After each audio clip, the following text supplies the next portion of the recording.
สียงคำส่งตามสายลอยกลางนภาเบาสบายเข้าหัวใจ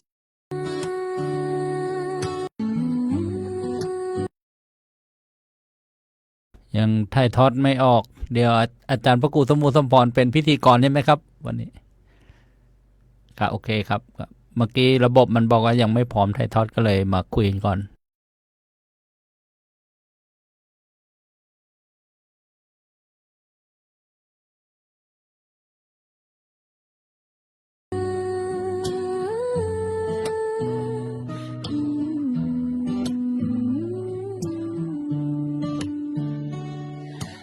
เสียงคำส่งตามสายลอยกลางนภาเบาสบายเข้าหัวใจเปิดฟังเมื่อไรก็เหมือนได้พักใจนั่งยิ้มเบาๆรายการนั้นนะสาระธรรมดีสุขสันต์เพลิดเพลินธรรมศึกษาทุกนาทีความสุขความเมตตาแบ่งปันถึงกันทุกทีให้พุทธศาสนิกชนโดยทั่วกันเจริญสุขเจอตรงคำจุนโลกนี้คำสอนเก่าเล่าใหม่ใช้ได้จริงในวันนี้ทุกเรื่องราวทุกนัดก็เบาลงเบาเมื่อเปิดใจฟังแล้วลองทำดูขอให้คุณผู้ฟังทุกท่านสุขสมปรารถนาทั่วกันทุกคนยิ่งฟังยิ่งเพิ่มกุศลให้แสงธรรมส่องใจไปถึงบ้านคุณ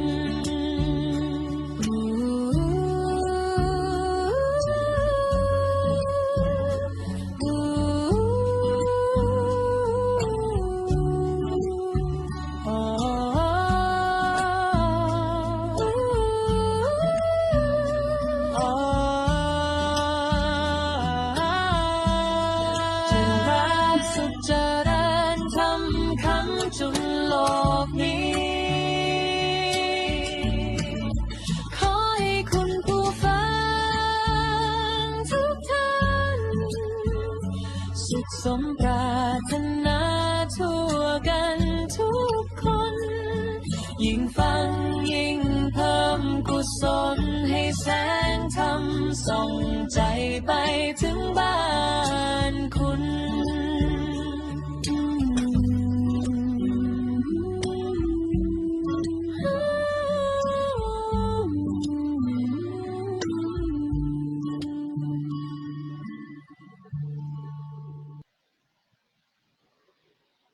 นมัสถุรัตนตยัสสะขอนอบน้อมแด่พระรัตนตรัยอันเป็นที่เคารพสูงสุดของเราท่านทั้งหลาย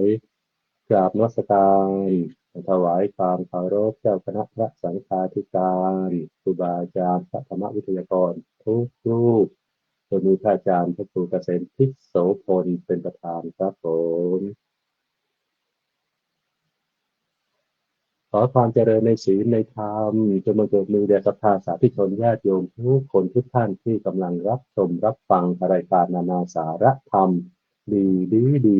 อยู่ในขณะนี้ทุกช่องทางคุณโยมในวันนี้พบกันในวันนี้ตรงกับวันพฤหัสบดีที่29มกราคมพุทธศักราช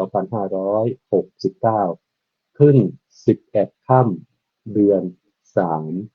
คุณโยมวันนี้หากที่ว่าเรามาพบกันในรายการนานาสาระธรรมดีสเปเชียลพบกันในเวลา1 ทุ่ม19 นาฬิกาจนถึง20 นาฬิกา 30 นาทีหรือประมาณ1 ชั่วโมง 30 นาทีคุณโยมฉะนั้นเราก็มาพบกันนำธรรมะ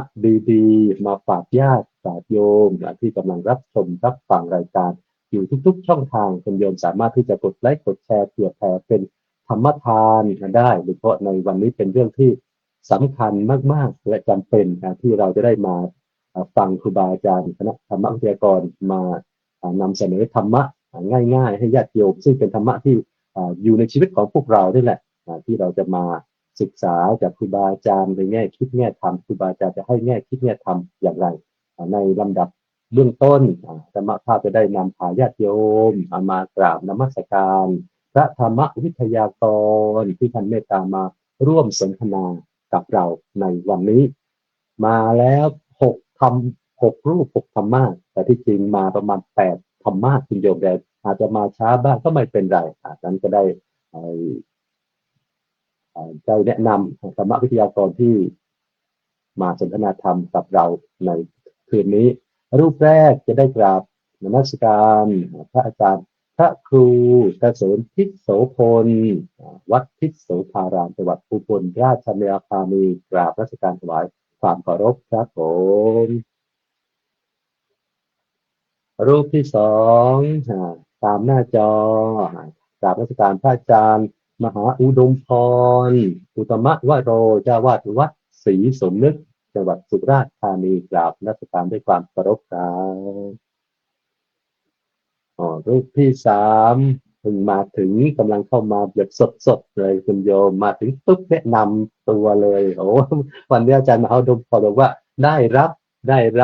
แต่ได้กระเป๋าหรือย่ามดีเนี่ยกระเป๋าหรือว่าย่ามเนี่ยแหละที่อาจารย์ภูมิธรรมท่านได้จัดถวายแล้วก็มีเจ้าภาพได้จองเป็นเจ้าภาพถวายให้แก่ครูบาอาจารย์นานาสารธรรมทุกๆรูปโดยเฉพาะรูปต่อไปมีท่านได้รูปแรกเลยคุณโยมแล้วก็ท่านได้รูปแรกก็สีสดสวยเสียด้วยได้แนะนำพระอาจารย์มหาอิสดามาศประภัสรวโนวัดสุพันธารามกรุงเทพมหานครกราบนมัสการด้วยความเคารพครับรูปต่อไปข้างล่างหน้าจอที่เราเห็นอยู่ปรากฏอยู่ในขณะนี้กราบนมัสการพระอาจารย์มหาภูมิธรรมภูมิปาโลวัดบำเพ็ญเหนือกรุงเทพมหานครประธานศูนย์ปฏิบัติธรรมดีประเทศอังกฤษกราบนมัสการด้วยความเคารพครับรูปถัดไปอาจารย์ผู้ที่ทำหน้าที่เป็นพิธีกรดำเนินรายการทุกวันนี้ต้องกราบขอบคุณพระอาจารย์ที่เมตตาให้โอกาสผู้กระผมผู้เป็นผู้มือใหม่คุณโยมมาให้การปฏิบัติหน้าที่เป็นผู้ดำเนินการที่จริงท่านทำหน้าที่ทุกวันโยมนี่จะติดตามอยู่ทุกวันอยู่แล้ววันนี้ไม่รู้มีอะไรบ้างท่านก็มาทำหน้าที่ในรายการแต่ละรายการทุกวันอยู่แล้วนั้นกราบนมัสการพระอาจารย์สรายุทธสิริสาโรวัดท่าพญาจักรจังหวัดสุพรรณบุรีกราบนมัสการด้วยความเคารพครับ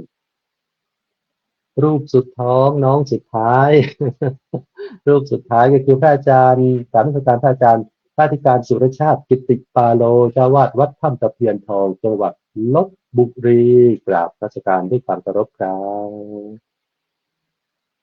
ครับกราบนมัสการครูบาอาจารย์ทุกรูปอีกครั้งหนึ่งครับแล้วก็ตัดถึงครูบาอาจารย์ที่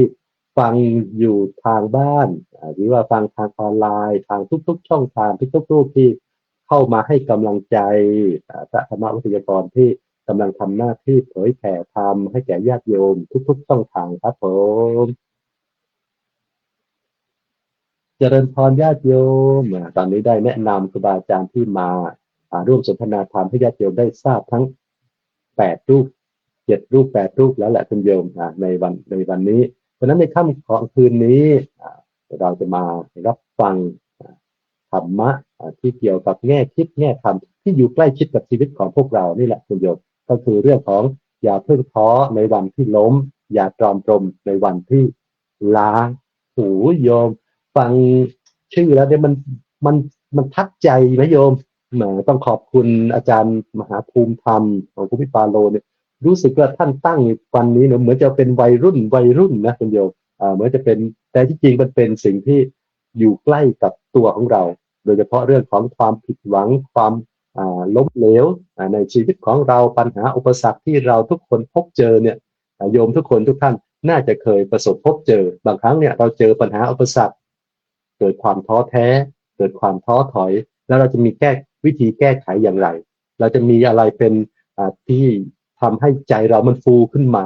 ทำใจให้เรามันมีพลังบวกขึ้นมาทำให้ใจเราต่อสู้ต่อไปไม่กลมไม่ซึมไม่เศร้าไม่อยู่กับเรื่องเก่าๆที่เราผิดหวังหรือว่าปัญหาอุปสรรคที่ทำให้เราเกิดเป็นปัญหาอุปสรรคในชีวิตในการหน้าที่การงานของเราแน่นอนว่าทุกคนต้องประสบพบเจอแน่นอนไม่มากก็น้อยในชีวิตของเราชีวิตของทุกคนนะคุณโจท่านเปรียบว่าเหมือนกับเราออกทะเลเนี่ยมันต้องมีคลื่นที่เราก็ต้องประสบพบเจอบางครั้งบางทีออกทะเลชาวประมงออกทะเลเหมือนกับชีวิตของเราเดินทางในทะเลก็จะมีปัญหาอุปสรรคพบเล็กๆน้อยๆบ้างบางวันก็จะมีคลื่นทะเลที่ไม่ไม่สูงมากจนเกินไปแต่บางครั้งบางทีก็เจอพายุก็เหมือนกับชีวิตของเราที่เดินทางในแต่ละชีวิตช่วงวัยที่ผ่านมาเราเจอปัญหาอุปสรรคต่างๆนานาแล้วเราจะมีวิธีการแก้ไขหรือ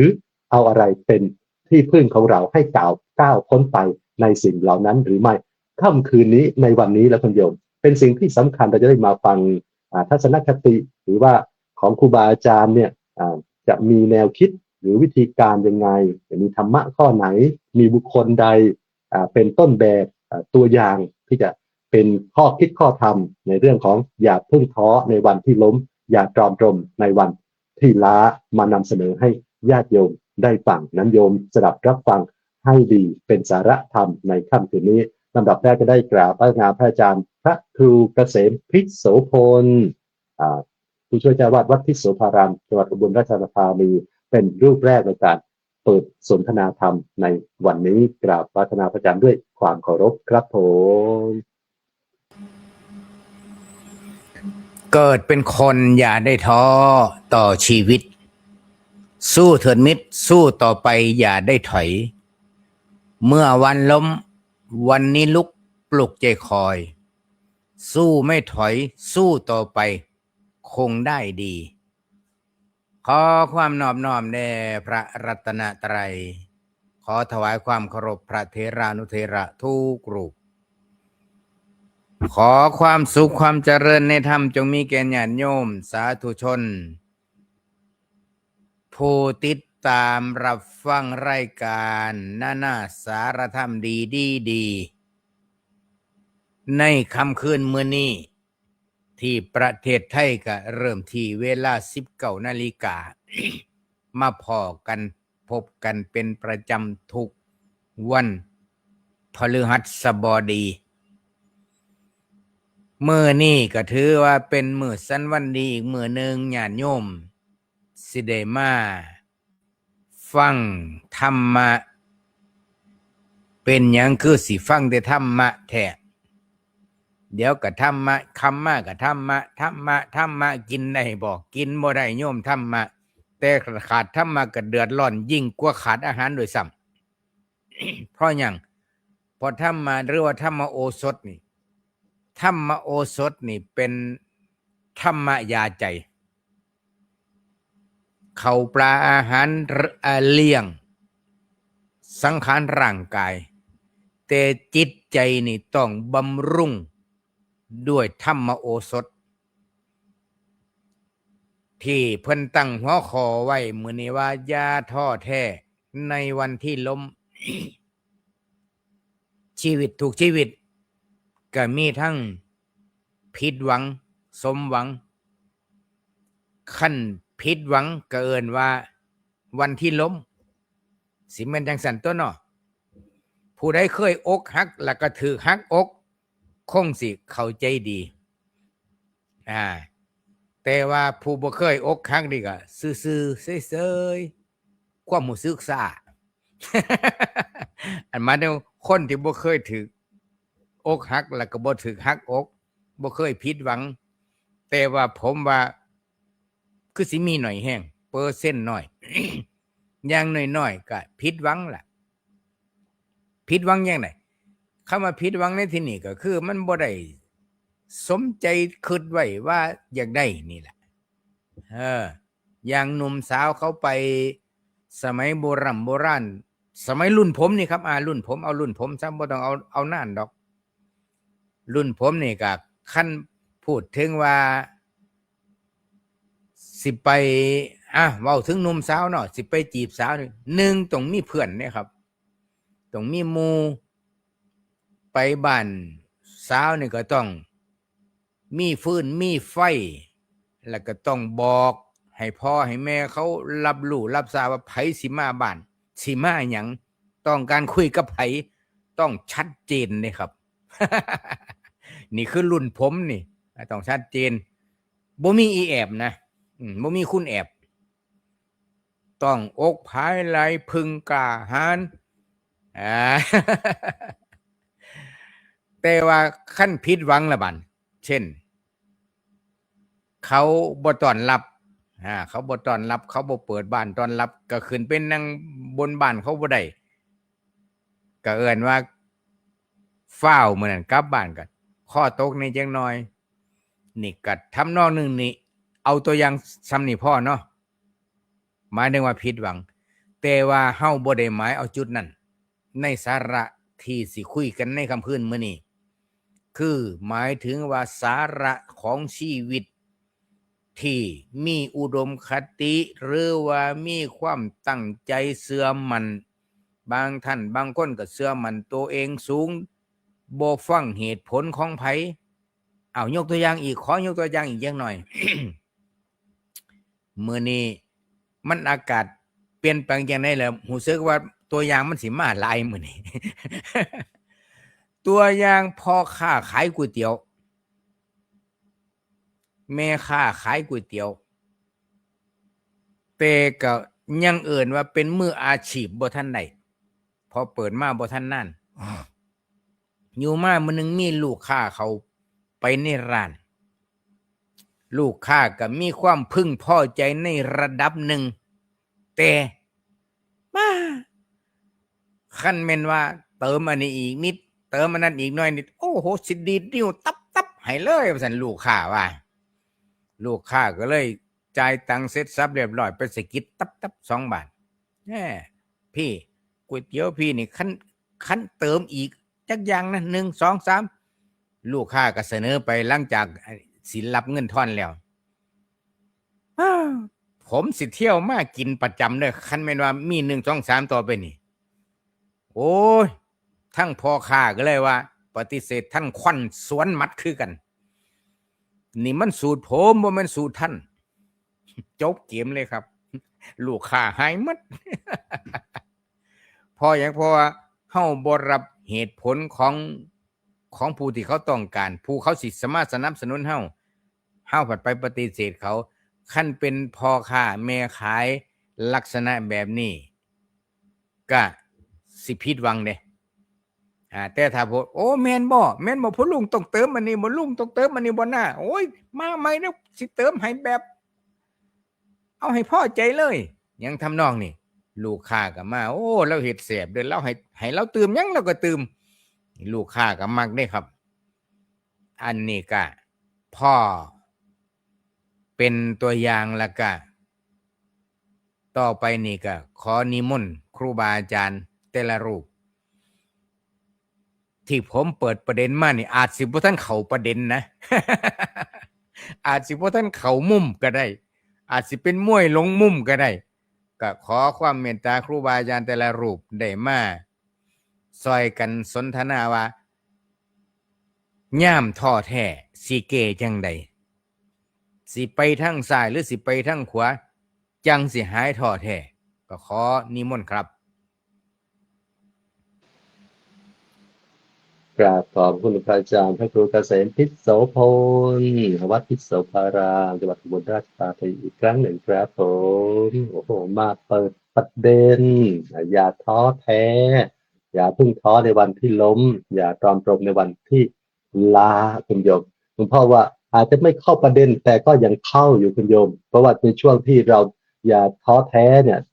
ตามที่เราพยายามที่เราท้อแท้เนี่ยเราจะไปทิศทางไหนอย่างไรก็อยู่ที่เรานี่แหละประเด็นสำคัญอยู่ที่เราจะเลือกว่าจะประพฤติปฏิบัติอย่างไรคนไหนเนี่ยชีวิตของทุกคนเนี่ยหลวงพ่อว่ามีทั้งผิดหวังและสมหวังเนี่ยท่านพูดถึงเรื่องของความรักเนี่ยโอ้ยหลวงพ่อเหลือเชื่อเลยปีนี้โยมท่านยกในรุ่นท่านเนี่ยไม่นานมานี่เองท่านบอกว่างั้นรุ่นท่านเนี่ยตอนไปท ถ้าเป็นเหมือนวัยรุ่นเนี่ยจะไปจีบสาวเนี่ยสมัยนู้นเลยไม่นาน20 ปีหรือเปล่าไม่รู้ ท่านบอกว่าไม่นานเนี่ยเมื่อก่อนเนี่ยก็ต้องเข้าตามศอกออกตามเข้าประตูอะไรต่างๆต้องเข้าตามประตูให้ดีนะไปเนี่ยไม่ใช่จะลับล่อเหมือนสมัยปัจจุบันท่านบอกไม่เหมือนคุณแอบนะปัจจุบันนี้คุณแอบเยอะไม่กล้าที่จะบอกอะไรเลยนะไม่ว่าผิดหวังเนี่ยในเรื่องของความรักเนี่ยก็เป็นส่วนหนึ่งของหลวงพ่อส่วนหนึ่งที่เราจะพูดกันเหมือนกันบางคนเนี่ยท้อแท้เพราะว่าผิดหวัง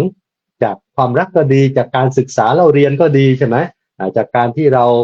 จากหน้าที่การงานก็ได้อะไรเนี่ยทุกสิ่งทุกอย่างในการดำเนินชีวิตของเราเนี่ยบางครั้งบางทีมันเจอปัญหาเจออุปสรรคเนี่ยเราจะมีแบบบางวันบางช่วงบางโอกาสของชีวิตของเราเนี่ยมันเกิดความ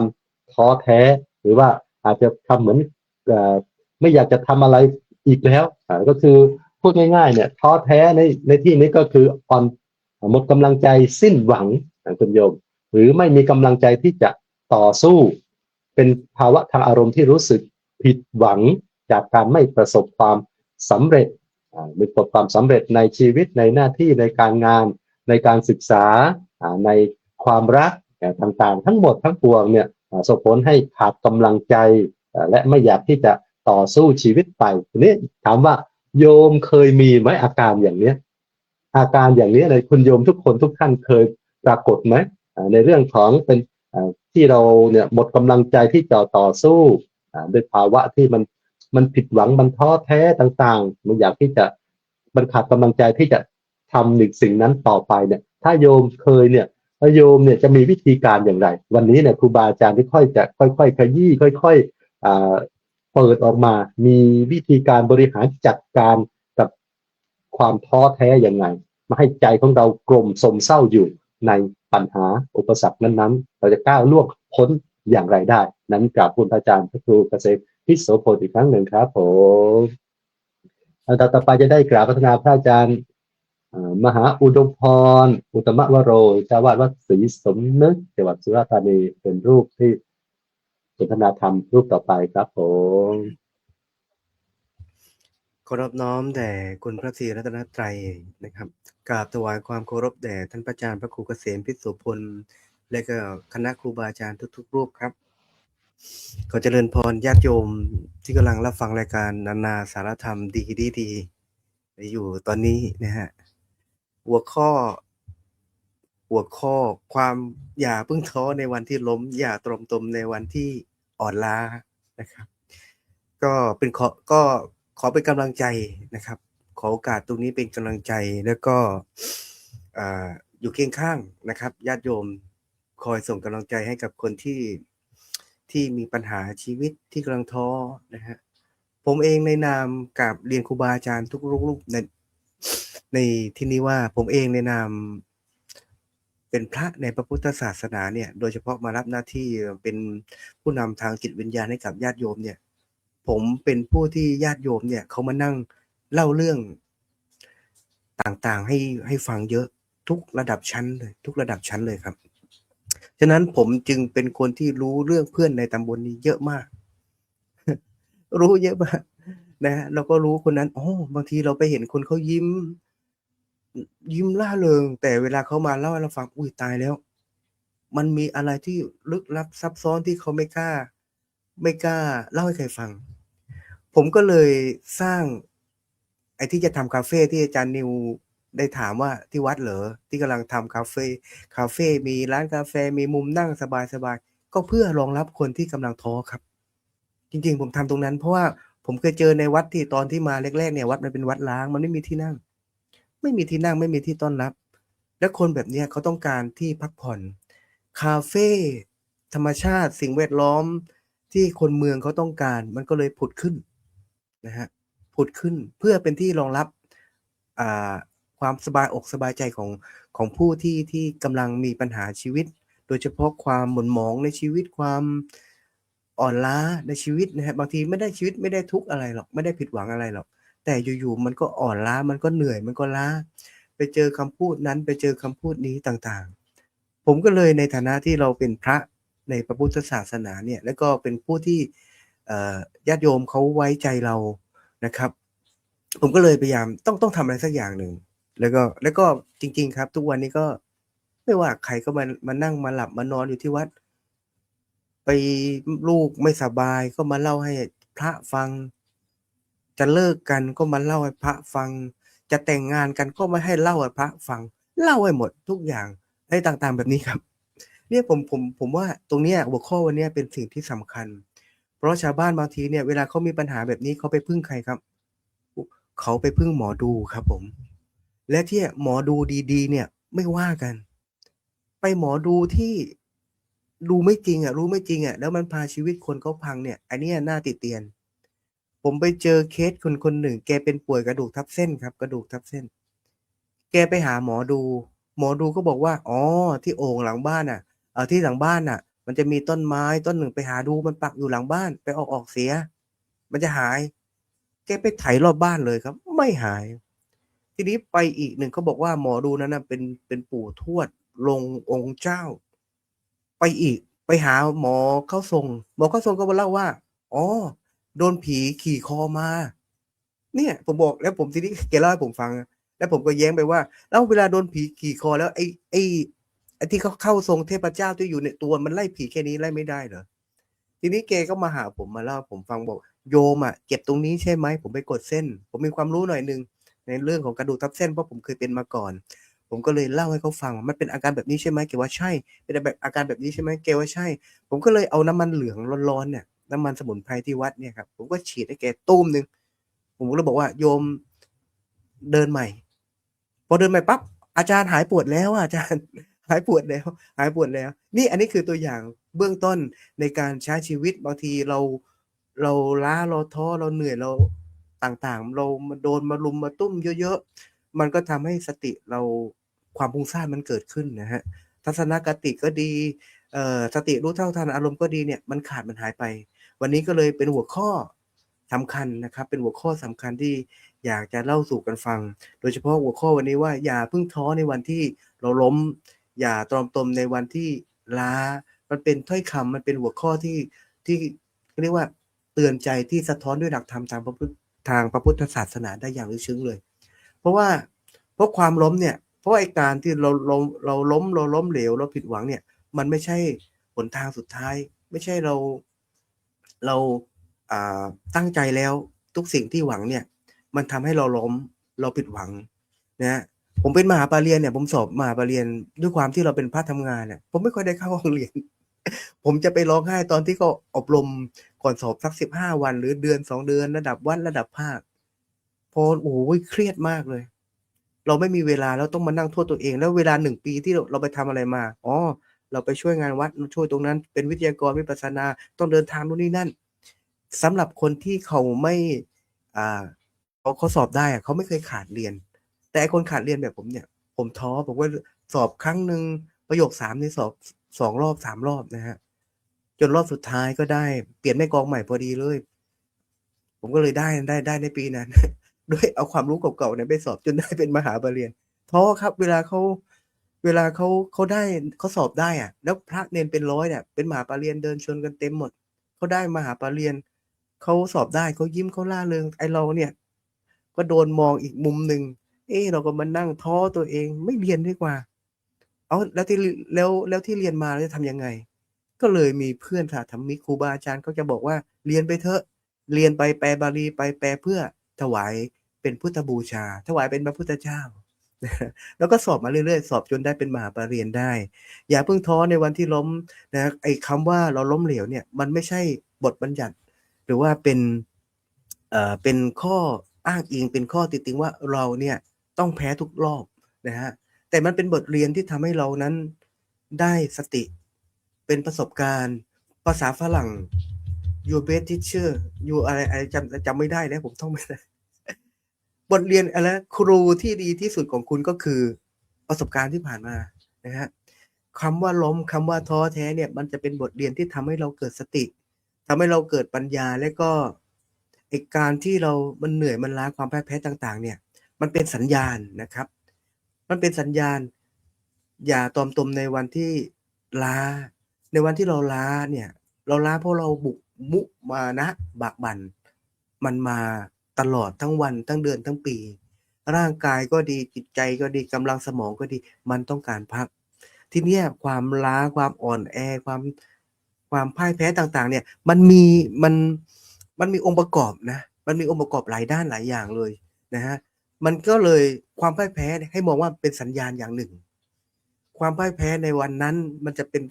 กลายว่ามันจะเป็นสัญญาณเป็นสัญญาณให้เราได้กลับมาพักทบทวนนะครับ กลับมาพักทบทวนตัวเองมันมีคำคมคำหนึ่งก็บอกว่าโลกเนี่ยเขาไม่นับในวันที่เราล้มอยู่ โลกเนี่ยไม่ได้นับในวันที่เราล้ม แต่ว่าโลกเนี่ยเขานับจากวันที่เราพยายามลุกขึ้นมาสู้ใหม่ต่างหากกัน เหมือนกันนะครับ การจะไปนั่งโทษตัวเองติเตียนตัวเอง หรือว่านั่งไป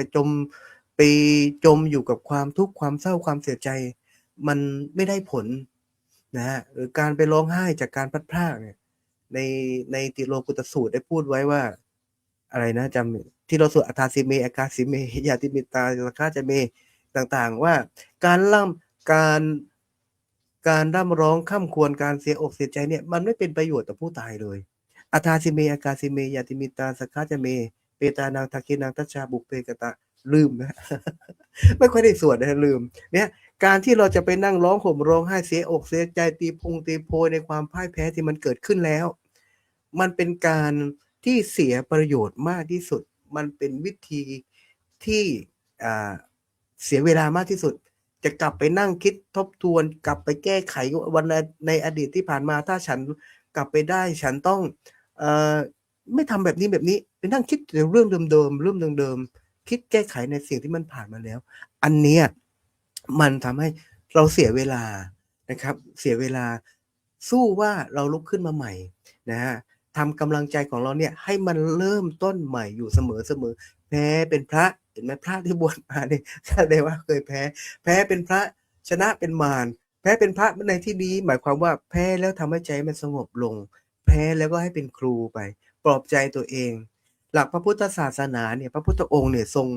รงแสดงให้เห็นว่าชีวิตของเราเนี่ยมันประกอบไปด้วยความไม่เที่ยงนะฮะทุกสิ่งทุกอย่างมันมีการแปลเปลี่ยนเป็นธรรมดาอาตมาเคยพูดไปในหลาย EP ว่ามนุษย์ทุกคนเนี่ยถ้าเราเข้าใจโลกเนี่ยเราจะเข้าใจว่าเราเนี่ยกำลังเดินอยู่บนถนนเส้นเดียวกันชื่อว่าถนนของความเปลี่ยนแปลงนะครับฉะนั้นชีวิตทุกสรรพสิ่งในชีวิตเนี่ยแม้แต่การเวลาไม่ต้องกินตัวของมันเองอยู่ตลอดเวลาชีวิตมันประกอบไปด้วยความไม่เที่ยงสิ่งที่เราหวังนะฮะอาจจะไม่เป็นไปตามใจที่เราปรารถนาได้นะแต่ว่าเมื่อเราหวังแล้วถ้าไม่อยากให้ผิดพลาดเราก็ต้องหวังด้วยการมีสติประคับประคองนะชีวิตอันประกอบด้วยความไม่เที่ยงทุกสิ่งมันมีการแปรเปลี่ยนเป็นธรรมดาความสำเร็จและความล้มเหลวล้วนเกิดขึ้นมันตั้งอยู่แล้วก็ดับไปมันไม่มีสิ่งใดที่คงอยู่ตลอดไปถ้าคิดได้แบบนี้เมื่อเราพวกเราทำความเข้าใจในความจริงแบบนี้เราก็ทำให้เราเนี่ยจะได้ปัญญาว่าเราจะไม่ยึดติดในความผิดหวังที่มันเกิดขึ้นจนมากเกินไปยิ่งเราเสียใจมากร่างกายสุขภาพจิตสุขภาพใจเราก็ยิ่งแย่ไปใหญ่เนี่ยเพิ่งไปจัดงานศพป้าลุงตอนนี้ลุงประมาณ78นะฮะเขาไปไหนก็อยู่ด้วยกันมาตลอดครับวันนี้แกมาแล้วแกบอกว่าถามถึงแกว่าเกิดอะไรขึ้นเมื่อโยมป้าเสียไปแล้วเมื่อประมาณ2 เดือนนะฮะผู้ชายอายุ78 ปีที่อยู่ของคู่รักกันมาแล้วอยู่ภรรยาเนี่ยไปล้มสะดุดในห้องน้ำนะครึ่งชั่วโมงกว่าแกจะไปเจอแล้วก็ไปนอนอยู่ห้อง ICU 5 คืนก็ไปเยี่ยมแล้วก็สุดท้ายเอาไม่อยู่เราไปอธิษฐานยังไงแผ่บุญยังไงก็ไม่ฟื้นนะฮะสุดท้ายลุงแกก็เฮิร์ตหน่อยเสียอกเสียใจทุกวันเนี่ยแกยังปรับสภาพไม่ได้จากร่างกายที่แกแข็งแรงนะครับเข้าสวนปาล์มตัดหญ้าเองอายุ78 ปีเนี่ยเข้าสวนปาล์มตัดหญ้าเองเดี๋ยวนี้แกบอกแกตั้งแต่ป้าเสียเนี่ยแกไม่มีเรี่ยวไม่มีแรงอะไรเลยก็เลยแซวแกบอกว่านี่ลุงก็ดูโยมพี่แกดิโยมพี่แกอยู่ของแกมาคนเดียวเห็นไหมโยมพี่แกไม่อยากพัดพรากแบบลุงไงแกเลยไม่อยากอยู่มีครอบครัวนะฮะอะไรแบบนี้นี่คือสัจธรรมมนุษย์ต้องยอมรับให้ได้นะฮะเราจะใช้ชีวิตไปวันๆไม่ได้เราต้องใช้ชีวิตของเรานั้นพร้อมด้วยสติพร้อมด้วยปัญญานะคิดนะอย่าไป แต่อย่าไปคิดเข้าข้างตัวเองมากนะฮะคิดเข้าข้างเพื่อนบ้านบ้างนะครับทีนี้เรามาดูว่าเมื่อเกิดแบบนี้แล้วเราจะปรับตัวยังไงการดูแลตัวเองนะฮะดูแลตัวเองเนี่ยเราก็อย่างน้อยๆเราต้องเจริญสติด้วยที่พระพุทธองค์ทรงตรัสเนี่ยผู้ที่เจริญสติเจริญมรณสติก็ดีเจริญเมตตาจิตก็ดีพวกนี้จะเป็นคนที่ไม่หลงตายนะฮะไม่กลัวความเสียอกไม่กลัวความเสียใจนะไม่กลัวการร้องไห้ไม่กลัวความพ่ายแพ้เพราะว่าชีวิตเนี่ยเขาเดินอยู่บนเส้นทางเขาเรียกว่าสัจธรรมคือความจริงนะมองทุกอย่างมันเป็นไปตามคิดทุกอย่างพิจารณาอย่างมีเหตุผลมองทุกอย่างตามหลักของไตรลักษณ์นะมันก็สามารถช่วยเรานั้นมองเห็นปัญหาที่รอบด้านได้เมื่อใจเราสงบปัญญามันก็เกิดเมื่อปัญญาเกิดเส้นทางแห่งความสว่างต่างๆมันก็กำลังเจิดจ้าขึ้นหลายครั้งที่อุปสรรคเนี่ยมันดูว่ายิ่งใหญ่แต่มันก็บางครั้งมันอาจเป็นเพียงแค่เงาที่เกิดจากความคิดฟุ้งซ่านของตัวเราเองครับวันนี้ก็เลยฝากไว้เพียงเท่านี้ก่อนครับทุ สาธุครับผมกราบขอบคุณอาจารย์มหาอุดมพรอุตตมวโรธวัดศรีสมนึกครับผมคุณโยมเป็นยังไงบ้างโหฟังมา2 รูปแล้วอย่าเพิ่งท้อในวันที่ล้มอย่าตรอมตรมในวันที่ล้าอาจารย์เนี่ยท่านเป็นพระที่พัฒนาคุณโยมจากที่เราเห็นที่วัดของท่านเนี่ยเป็นเหมือนร้านคาเฟ่ร้านหนึ่งเลยเป็นสถานที่ที่ให้โยมมีโอกาสมาพบปะพูดคุยแบบชิวๆถ้าโยมมีท่านไหนมาเนี่ยก็จะมาพูดคุยกับอาจารย์ท่านนี่แหละท่านเหมือนจะเป็นผู้ที่รับข้อมูลมากเลยรู้ว่าโยมคนนั้นมีปัญหาเรื่องอะไรในชีวิตเจออุปสรรคเรื่องอะไรในชีวิตจะทำยังไงเนี่ยท่านก็พยายามที่จะเป็นผู้ที่รับฟังแล้วก็ช่วยแก้ปัญหาเนี่ยคุณโยมพระเราส่วนมากก็หน้าที่หนึ่งอย่างเนี้ยเป็นผู้นำทางจิตวิญญาณบางทีปัญหาต่างๆโดยเฉพาะเจ้าอาวาสเนี่ยคุณโยมเชื่อไหมบางทีเรื่องของโยมเนี่ยต้องมาถามหลวงพ่อเจ้าอาวาสนี่รู้หมดเลยบ้านหลังนั้นเป็นยังไงโยมคนนั้นเป็นยังไงเนี่ยมาถามหลวงพ่อเจ้าอาวาสเนี่ยท่านจะรู้แต่เหมือนกันคุณโยมถ้าเรื่องของพระในวัดนั้นวัดหนึ่งเนี่ยต้องไปถามโยมข้างๆวัดเหมือนกันก็จะรู้ว่าวัดนี้เนี่ยพระรูปนั้นหลวงพ่อรูปนี้หลวงพี่รูปนั้นเนี่ยมีอุปนิสัยใจคอยังไงมีแนวทางในการประพฤติปฏิบัติยังไงก็รู้กันเนี่ยพระอาจารย์ท่านเป็นพระที่พัฒนาวัดของท่านทั้งพัฒนาศาสนสถานวัตถุสิ่งของแล้วก็เรื่องของพัฒนาญาติโยมด้วยแล้วนี้ตอนนี้ท่านทำคาเฟ่เหมือนร้านกาแฟนั่นแหละคุณโยมให้โยมมานั่งสนทนาพูดจาปราศัยกันและกันโดยเฉพาะในเรื่องของความล้มเหลวเนี่ยพระอาจารย์ท่านบอกว่าชีวิตของคนเราเนี่ยทุกคนทุกท่านเนี่ยบางครั้งเราท้อแท้กับความล้มเหลวความล้มเหลวไม่ใช่เรื่องแปลกคุณโยมเรื่องชีวิตของทุกคนเนี่ยมันมีความที่จะล้มเหลวล้มแล้วเราจะหาวิธีลุกอย่างไรคนอื่นเนี่ยวิธีการลุกยังไม่เหมือนกันนะคุณโยมนะเราลองดูตอนที่เราหัดเดินหัดอะไรเนี่ยบางทีเราล้มแล้วล้มอีกเราก็จะพยายามที่จะลุกให้ไวลุกแล้วพยายามเดินต่อไปนั้นเราในเวลาเราล้มเหลวหรือว่าเจอ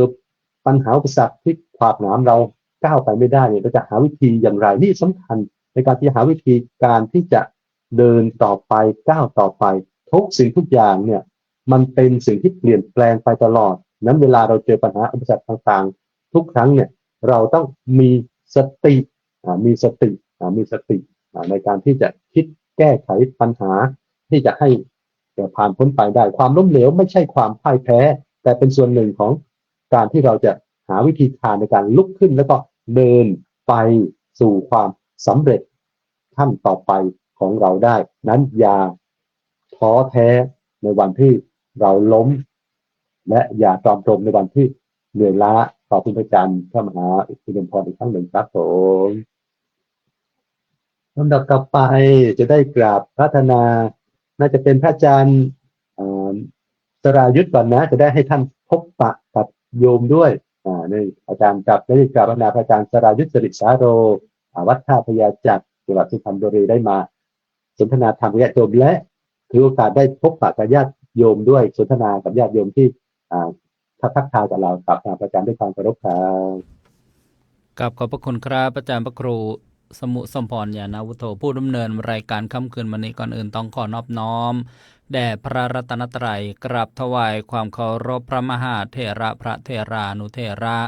ครูบาอาจารย์พระธรรมวิทยากรทุกรูปมีพระครูเกษมพิศพพลพระอาจารย์พระมหาภูมิธรรมภูมิปาโลพระมหาอุดมพรอุตตมวโรและครูบาอาจารย์เพื่อนสาธมิกทุกรูปอีกครั้งครับขอเจริญสุขเจริญพรญาติโยมผู้ชมแล้วก็ผู้ฟังทั้งทางสถานีวิทยุกระจายเสียงทุกคลื่นความที่นะวันนี้จะสังเกตเห็นกับพวกมัตมาภาพนี้ก้มๆเงยๆนะก็มีกิจเรื่องสถานีวิทยุกระจายเสียงเกี่ยวกับใบอนุญาตจะต้องประสานงานนะพอจะต้องทำให้เสร็จภายในวันที่31มกราคมนี้ในเรื่องของสถานีที่ตั้งใหม่ไล่สถานีเกี่ยวกับเอกสารนะก็ทำให้นะต้องนะไปคุยกับเจ้าหน้าที่นะทางเอกสารบ้างอะไรบ้างก็นะบอกกล่าวขอขมาครูบาอาจารย์เจริญพรทักทายญาติโยมที่เข้ามานี่โยมไวเด่นใจประดิษฐ์จากอู่ทองโยมประภาพรปัญญาจากลพบุรีนะโยมส้มพรอินอำนวยอู่ทองโยมกรสวยจากอุบลโยมกัญญาภักดิ์จากประจวบนี่ทุกท่านเลยโยมส้มหญิงจากลพบุรีโยมไส้ทำลำธารนี้จากกำแพงเพชรโยมนวลศรีนะเที่ยงวันที่ประเทศอังกฤษอนุโมทนาโยมวันเพ็ญโยมบุญศรีทวิลานี่จากเมืองเลยจังหวัดเลยโยมกรพัฒน์โยมเกษินีจากนนทบุรีโยมเฉลียงสุพรรณบุรีโยมเพชรมหาไม่แน่ใจว่าเป็นพระหรือเปล่านะก็นะทักทายนะเป็นบางท่านก่อนเดี๋ยวจะเอาชื่อภาพขึ้นนะวันนี้มาฟังกันในเรื่องของอย่าท้อแท้ในวันที่ล้มอย่าตรอมตมในวันที่ล้านะท้อแท้นี่อยู่เมืองจีนหรือเปล่าหรือว่าท้อเนี่ยมีไว้ให้ลิงถือโดยเฉพาะเวลาไปอินเดียเนี่ยต้องเอายามองตาลิงถือลูกท้อไปด้วยคนอินเดียชอบเจ้าหน้าที่ชอบนะไทยบามบางก็เรียกบรามนะเพื่อก็คือเขาชอบนะแล้วก็หนุมานบามนะลิงนะ เป็นเทพเจ้าของชาวฮินดูชอบมากเลยใครไปอินเดียต้องซื้อติดไปด้วยเดี๋ยวพระมหาภูมิธรรมจะไปในวันที่1เนี่ยก็อย่าลืมนะครับนะอย่ามอง นั้นอย่าท้อแท้ในวันที่ล้มเนี่ยมาแล้วนี่อย่าท้อแท้ในวันที่ล้มอย่าตรอมตมในวันที่ล้านะก็หมายความว่าอะไรบางทีเราดำเนินชีวิตนี้เจออุปสรรคขวากหน้ามปัญหานะสารพัดสารพันเลยนะลุ่มดอนนะดีบ้างไม่ดีบ้างนะเพราะฉะนั้นเนี่ยเราต้องมาฟังนะข้ออัดข้อธรรมต่างๆเกี่ยวกับในรายการนาดาสารธรรมดีนะภารกิจก็เกิดมานะในการชี้ช่องบอกทางออกนะให้ญาติโยมเนี่ยได้เดินทางนะที่ถูกต้องถูกตรงมาจากอะไรบ้างนะในการที่เราท้อแท้นะสิ้นหวังในวันที่เราล้มอาจจะล้มแบบบาดเจ็บนะหรือว่าจะล้มแบบเสียหายนะเช่นอะไรล่ะเศรษฐกิจนะขาดทุนสิ้นเนื้อประดาตัวไม่ประสบความสำเร็จนี่เราเรียกว่าล้มนะเป็นหนี้สินนะเขาก็ใช้คำว่าเป็นบุคคลล้มละลาย ล้มละลายเนี่ยทีเนี้ยแล้วธรรมะจะช่วยอะไรได้พระพุทธศาสนาจะช่วยอะไรได้นะอย่าตอมตมในวันที่ล้านี่ก็หมายถึงว่าเหนื่อยอ่อนมากนะแต่ถ้าเรามีธรรมะนะเป็นที่พึ่งของเราเนี่ยนะเราก็จะเข้าใจสภาวะนะว่าเกิดมาจากเหตุอะไรบ้างแล้วเราจะปรับจูนจิตใจของเราให้เป็นนักสู้นะขึ้นมาได้อย่างไรชาวพุทธเนี่ยอย่าลืมนะสรณะที่พึ่งที่ระลึกอันประเสริฐก็คือไตรสรณคมนะเรากล่าวอยู่เป็นประจำเลยเราเคยนึกถึงบ้างหรือเปล่าเวลาจะไหว้พระสวดมนต์ประกอบศาสนพิธีนะพิธีก่อนที่เป็นผู้นำประกอบพิธีกรรมก็จะบอกไหว้พระบูชาพระถึงไตรสรณคมรับศีล 5พระท่านก็พุทธังสรณังคัจฉามิข้าพเจ้า ขอถึงพระพุทธเจ้าว่าเป็นสรณะที่พึ่งที่ระลึกนะธัมมังสรณังคัจฉามิข้าพเจ้าขอถึงพระธรรมว่าเป็นสรณะที่พึ่งที่ระลึกสังฆังสรณังคัจฉามิข้าพเจ้าขอถึงพระสงฆ์ว่าเป็นสรณะที่พึ่งอื่นที่จะประเสริฐกว่านี้ไม่มีนะครับอย่างอื่นถามว่าพึ่งได้ไหมพึ่งได้พ่อแม่นะเราก็ได้พึ่งได้ครูอาจารย์นะก็พึ่งได้นะหรือนะเพื่อนฝูงอะไรก็เป็นบางสิ่งบางประการแต่ถ้าจะให้มาแก้นะความท้อแท้นะความตอมตมนะที่เราประสบมาเนี่ยพระรัตนตรัยนี่แหละนะญาติโยมเป็นสรณะเป็นที่พึ่งนึกถึงพระพุทธเจ้าเคยผ่านเหตุการณ์นะความท้อแท้ในระหว่างบำเพ็ญบารมีไหมนะเราเอามาเทียบเคียงที่เราได้ฟังชาดกการบำเพ็ญบารมีกว่าจะเป็นพระสัมมาสัมพุทธเจ้านะหรือของพระสาวกการบำเพ็ญบารมีกว่าจะถึงเส้นชัยนะหรือว่าความสำเร็จนะเหมือนอะไรครับที่เพลงเขาร้องว่าเส้นชัยนะไม่มาเราต้องไปห้ามันนะศรัทธาใช่ไหมศรัทธาเป็นเรื่องของหินเหล็กไฟ เส้นชัยเนี่ยพอกระเป๋าปี๊ดคุณยืนเก๊ๆกังๆเนี่ยจะเข้าเส้นชัยได้ไหมไม่ได้นะมันต้องไปนะต้องแข่งกันอีกตั้งหากนะถ้ามีการแข่งขันอย่างเงี้ยเราต้องไปห้านะต้องออกไปนะจากจุดเดิมนะเอาแล้วสรุปว่าเราจะแก้ยังไงดีนะในวันที่เราไม่สำเร็จนะไม่สำเร็จเนี่ยก็คิดแต่ว่าเป็นประสบการณ์กันละกันนะจริงๆคนเราเนี่ยนะชนะมาตั้งแต่เกิดแล้วนะถ้าเราไปเรียนเรื่องเพศศึกษาหรือเป็นอสุจิอะไรเนี่ยเราชนะมาไม่รู้กี่หมื่นแสนตัวแล้วแหละ เข้าเส้นชัยมาแล้วเข้าป้ายก็เลยเข้าป้ายแล้วเมื่อท้อแท้เนี่ยในวันที่มันทำทุกวิธีทางแล้วนะด้วยสติด้วยปัญญาคนนู้นก็ช่วยไม่ได้คนนี้ก็ช่วยไม่ได้ยังมีอีกนะปล่อย ปล่อยเคยฟังเพลงปล่อยไหมใครจะชิงใครจะชังมันก็ชังหัวเข้าอะเมื่อตัวเรารู้เราชังเข้าปลาไหลเนี่ยโอ้โหตะก้อนดังนะเพลงเนี้ยแล้วก็เคยเปิดในสถานีวิทยุโอ้โหนะญาติโยมพอฟังแล้วมีกำลังใจขึ้นมาเกิดเป็นมนุษย์มันสิ้นสุดแค่ตายจะไปเอาอะไรก็ช่างหัวมันนี่เรียกว่าปล่อยให้เวลาเป็นสิ่งที่จัดการคำโบราณเขาบอกว่าอะไรจะเกิดมันก็เกิด แล้วแต่มันอะไรจะเกิดมันก็ต้องเกิดนะเมื่อเราห้ามไม่ได้แล้วเนี่ยก็ทำใจนะยอมรับทำใจยอมรับวางเมื่อวางมันก็เบานะวางก็ว่างเมื่อว่างมันก็เบาแต่ว่าอาจจะทำยากซะหน่อยเพราะเราเนี่ยมันยึดติดถือมั่นมานานแล้วก็อย่าไปต้มมันนะในวันที่เหนื่อยวันนี้นะดีทุกในวันนั้นนี้นะดีถ้าเราไม่ยอมเหนื่อยไม่ยอมทุกนะในชาตินี้ก็อาจจะมีคุกตารางเป็นที่ไปเมื่อสิ้นจากชาตินี้นูนอบายภูมินะเห็นแก่ปากเห็นแก่ท้อง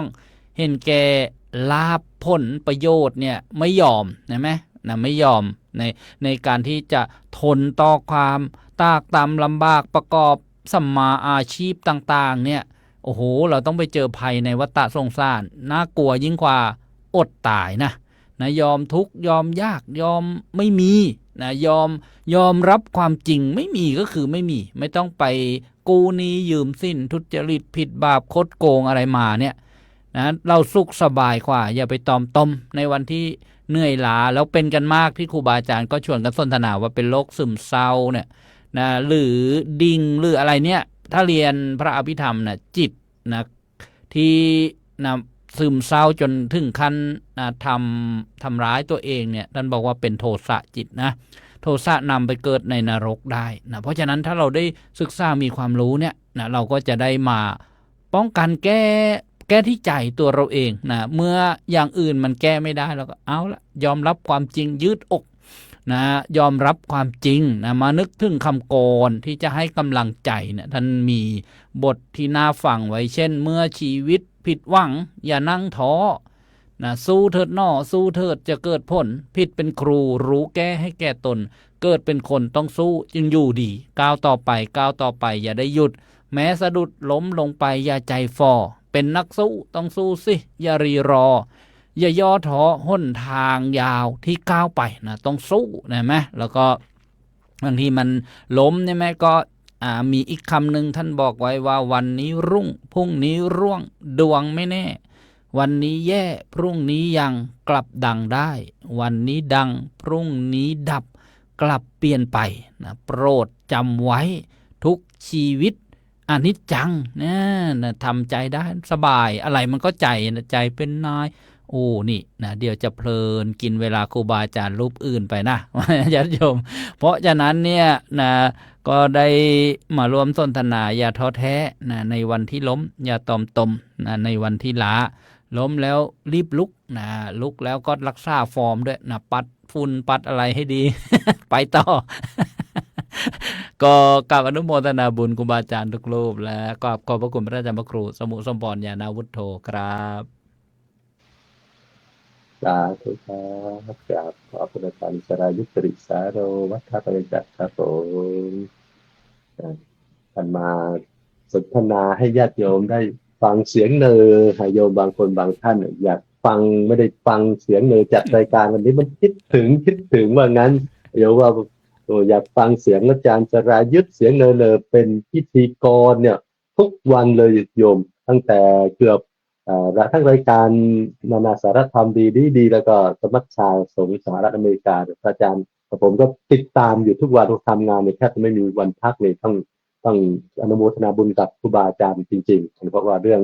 การทำงานรายการเนี่ยงานเผยแผ่เนี่ยพระอาจารย์ท่านใส่ใจเต็มที่ในเรื่องของอย่าท้อแท้ในวันที่ล้มอย่าตรอมตรมในวันที่ล้าเนี่ยพระอาจารย์ได้มาให้เราเห็นว่าเวลาที่เราท้อแท้เวลาที่เราตรอมตรมเนี่ยสิ่งสำคัญเนี่ยเวลาเจอปัญหาอุปสรรคต่างๆที่เราทำใจเรามันล้าบ้างในช่วงห่วงเวลาบางอย่างเนี่ยก็ท่านให้เราคิดถึงพระรัตนตรัยมียึดติดอยู่เพราะเราชาวพุทธเนี่ยพระอาจารย์ก็เน้นเรื่องพระรัตนตรัยให้เราเป็นที่พึ่งอย่าท้ออย่าแท้ท้อนี้เฉพาะอะไรนะอาจารย์มีเฉพาะลิงถือลูกท้อเป็นยาหม่องที่แบบให้ไปอาจารย์ประภาภูมิธรรมพาไปที่อินเดียนะ เพราะว่าคนที่อินเดียชอบว่างั้นถ้าโยมที่ไปอินเดียจะเห็นว่าคนที่อินเดียชอบยาหม่องตราต้องตราเดียวไหมอาจารย์ทุกตราไหมยาหม่องนี่ต้องตราลิงถือลูกท้อใช่ไหมครับหนุมานบามก็ว่าลิงนิดหนุมานบามไม่สำเร็จทหารแล้วต่อไปเอกทหารเอกของอันเนี้ยนะพระรามพระรามที่สำคัญคุณโยมในเรื่องบางเรื่องเนี่ยที่จริงถ้าเราทำอะไรไม่ได้เนี่ยที่สำคัญก็คือการที่เราต้องรู้จักหลักของการปล่อยวางก็อยู่ในหลักของไตรลักษณ์เนี่ยอนิจจังทุกขังอนัตตาทุกสิ่งที่จะมันเกิดขึ้นแปรเปลี่ยนไปแล้วดับไป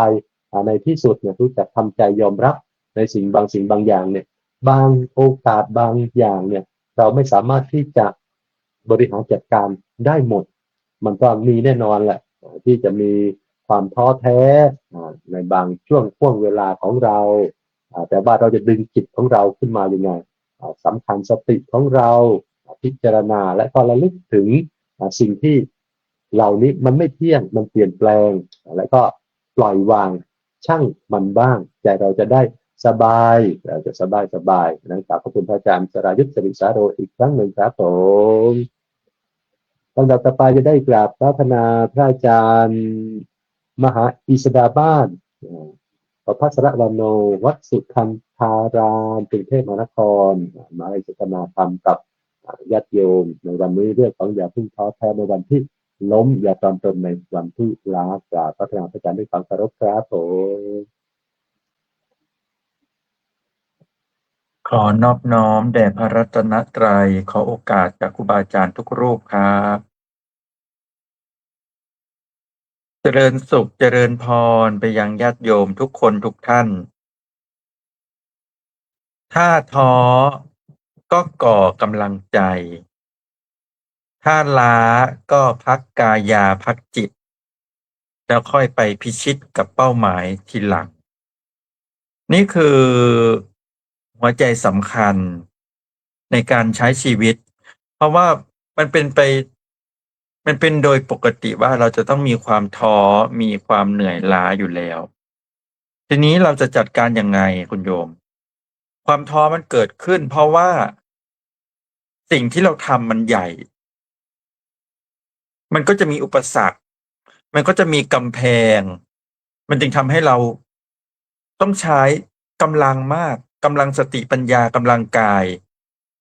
แต่บางทีไอ้เรื่องที่เราทำมันใหญ่เกินตัวเรา จึงทำให้เราท้อฉะนั้นเวลาท้อก็ต้องก่อสร้างกำลังใจขึ้นมา แสดงว่างานของเรามันยิ่งใหญ่จริง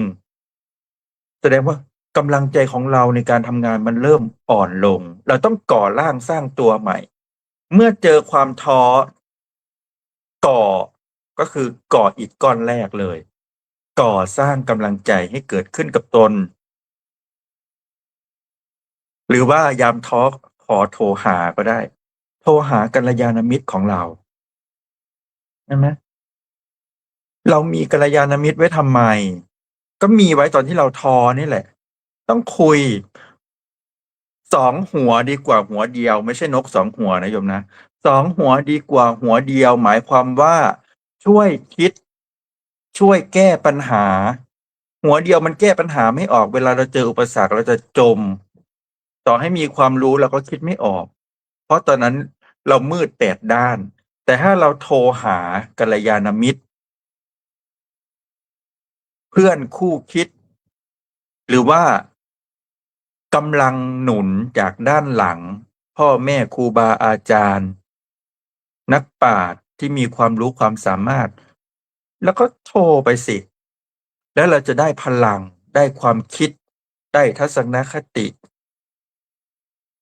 เมื่อเราได้แล้วเราก็จะมีกำลังใจในการที่จะทำงานต่อไป อุปมาอะไรดีโยม เปรียบเทียบ อุปมาเหมือนหนอนผีเสื้อ ดักแด้ ถ้ามันไม่ยอมเปลี่ยนแปลงชีวิตตัวเอง มันภูมิใจในอัตตาตัวตนว่าฉันคือดักแด้ ฉันคือดักแด้ พอวันใดวันหนึ่ง อยู่ในความมืดมิด ปิดตัวเองอยู่ในฝัก ต้องหลอมละลายตัวเอง เรียกร้องให้คนอื่นมาช่วย ถ้าสมมุติว่าคนมาช่วยตอนนั้นน่ะ ยังไม่ถึงเวลานะมาช่วยก่อน มันก็ไม่สามารถเป็นผีเสื้อที่มีปีกที่แข็งแรงได้ มันก็ต้องรอเวลาเพาะบ่มก่อน ต้องยอมท้อ แต่การท้อนั้นคือเป็นการหลอมละลายอัตตาเก่าทิ้งไป เริ่มต้นกับชีวิตใหม่ๆของเรา เพราะบางทีจุดนั้นเราอาจจะเป็นจุดที่ล้มเหลวที่สุดในชีวิตก็ได้ การที่เราอยู่ในจุดล้มเหลวที่สุดแสดงว่ามันเป็นจุดสตาร์ทในการที่จะต้องขึ้นแล้วทีนี้ มันไม่มีอะไรที่จะลงไปอีกแล้วเพราะมันอยู่ต่ำสุดแล้ว ฉะนั้นชีวิตต่อไปเราจะต้องขึ้น ฉะนั้นเราต้องสร้างชีวิตใหม่ขึ้นมาก่อร่างสร้างสติปัญญา เหมือนดักแด้ที่มันหลอมละลายตัวเองเพื่อจะสร้างปีก พอปีกมันแข็งแกร่งแล้วมันก็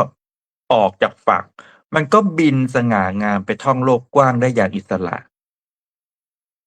ชีวิตของเราก็เหมือนกันเวลาเราท้อแน่นอนว่าอุปสรรคมันขัดขวางเรา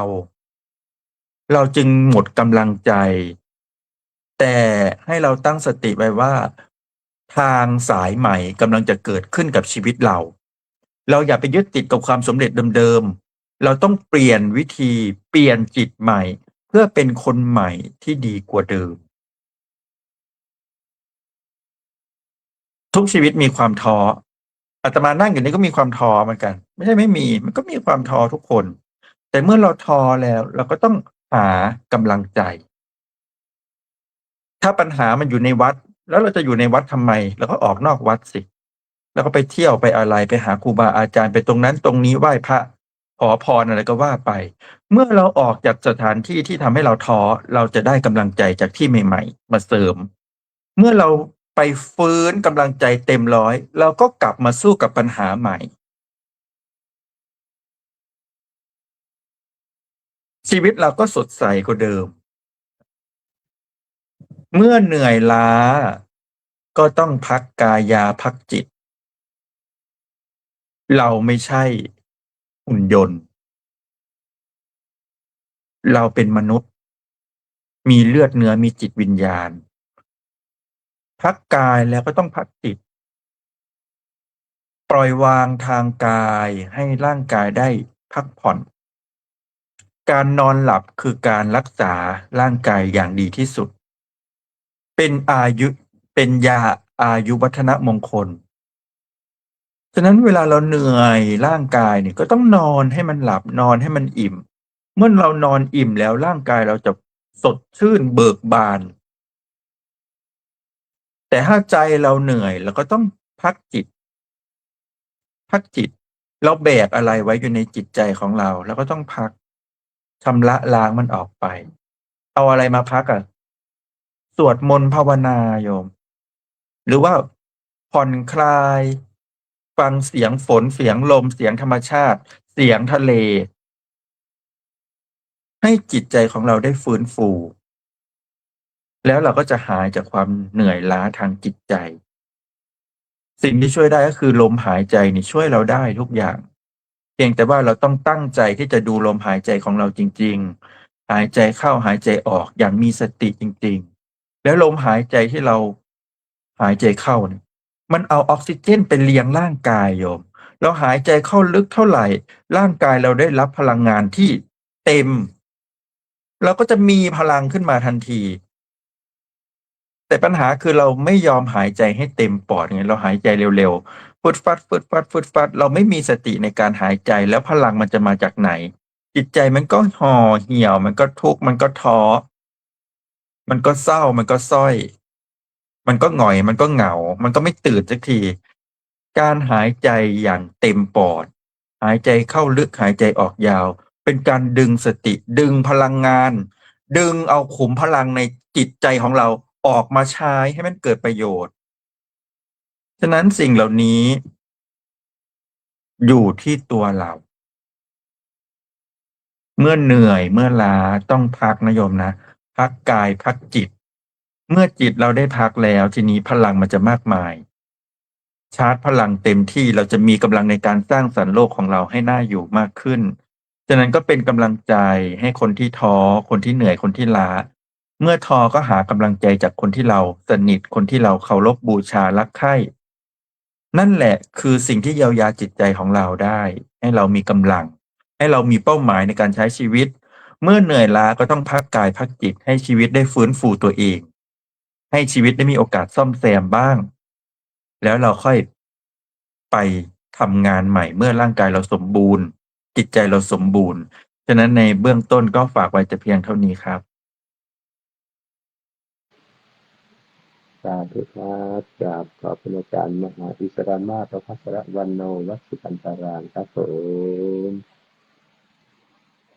เป็นยังไงบ้างคุณโยมอยู่นี้ยังรอบแรกเนี่ยยังไม่ได้คำกลอนนะยังไม่ได้อาจารย์ท่านจะเอาไว้เก็บไว้ช่วงหลังแต่ว่าท่านก็สรุปให้ประเด็นสำคัญคุณโยมเรื่องของอย่าท้อถ้าท้อก็พอกำลังใจเมื่อยล้าเนี่ยเราก็หาที่พักกายพักจิตสำคัญเลยคำนี้เนี่ยถ้าท้อก็พอกำลังใจกำลังใจเราหาได้จากที่ไหนโยมกำลังใจแต่ละคนเนี่ยหาได้จากกัลยาณมิตรกัลยาณมิตรของเราก็ดีคนที่เราไว้ใจคนที่เราพูดแล้วสบายใจท่านบอกว่าถ้าพยายามท้อโตหากำลังใจก็ได้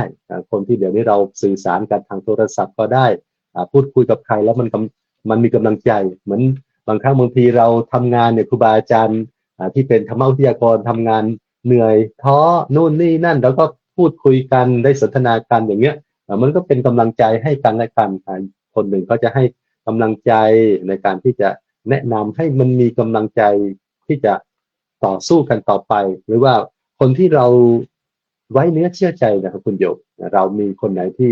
เพื่อนสนิทหรือว่าคนที่เราพูดคุยด้วยแล้วมันสบายใจ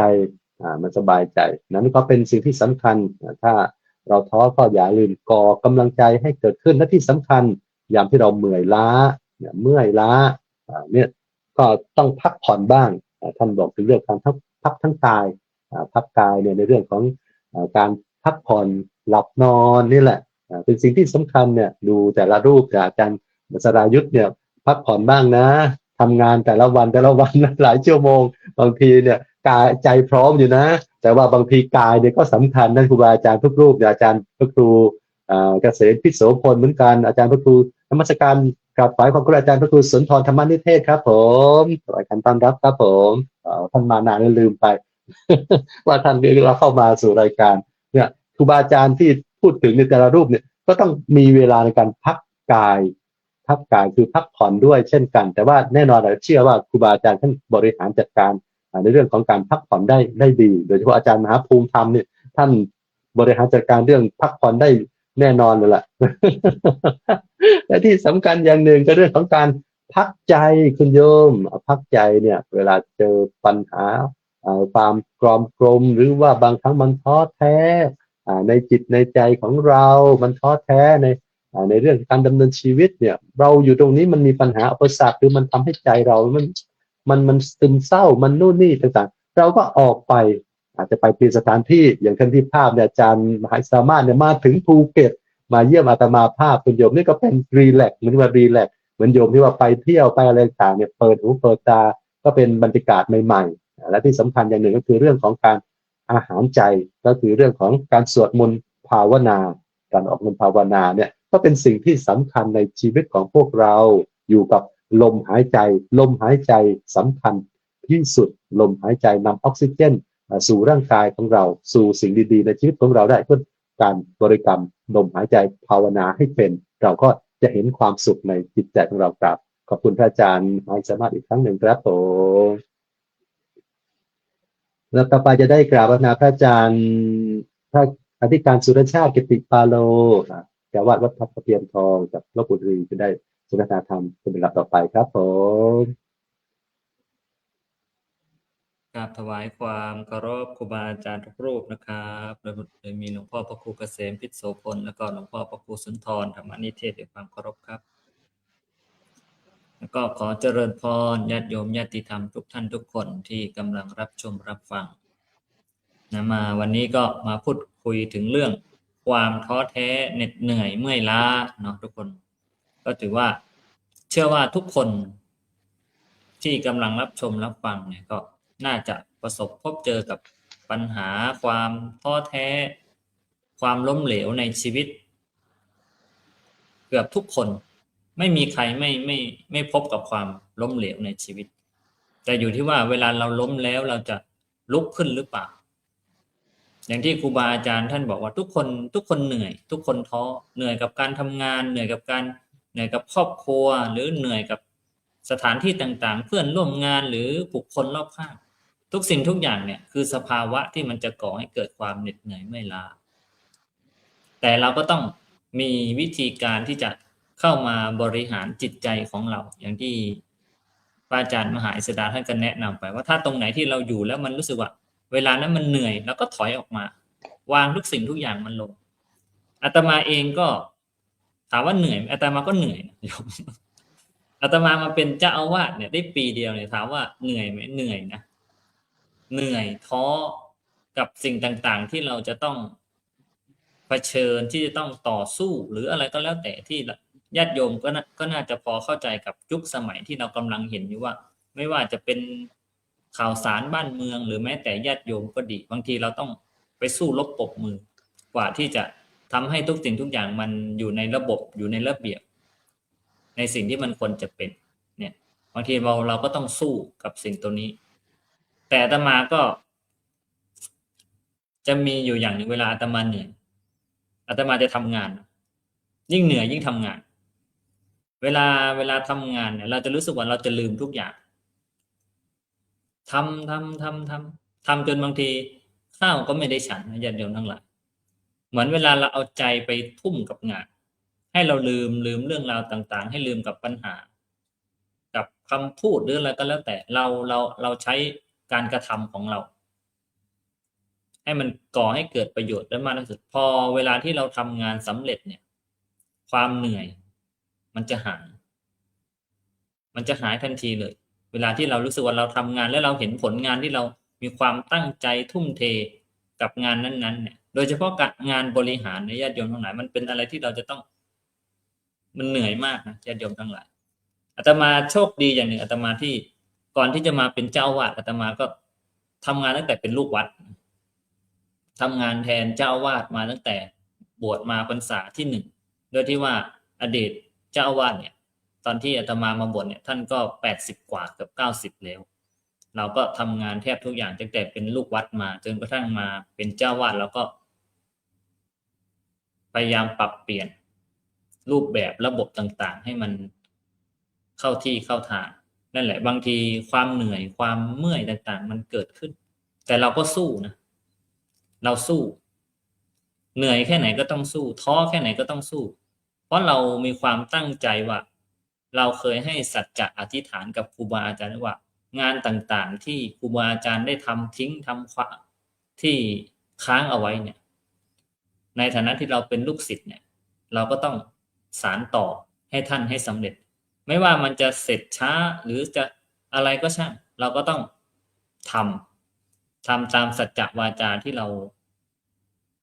ให้กับ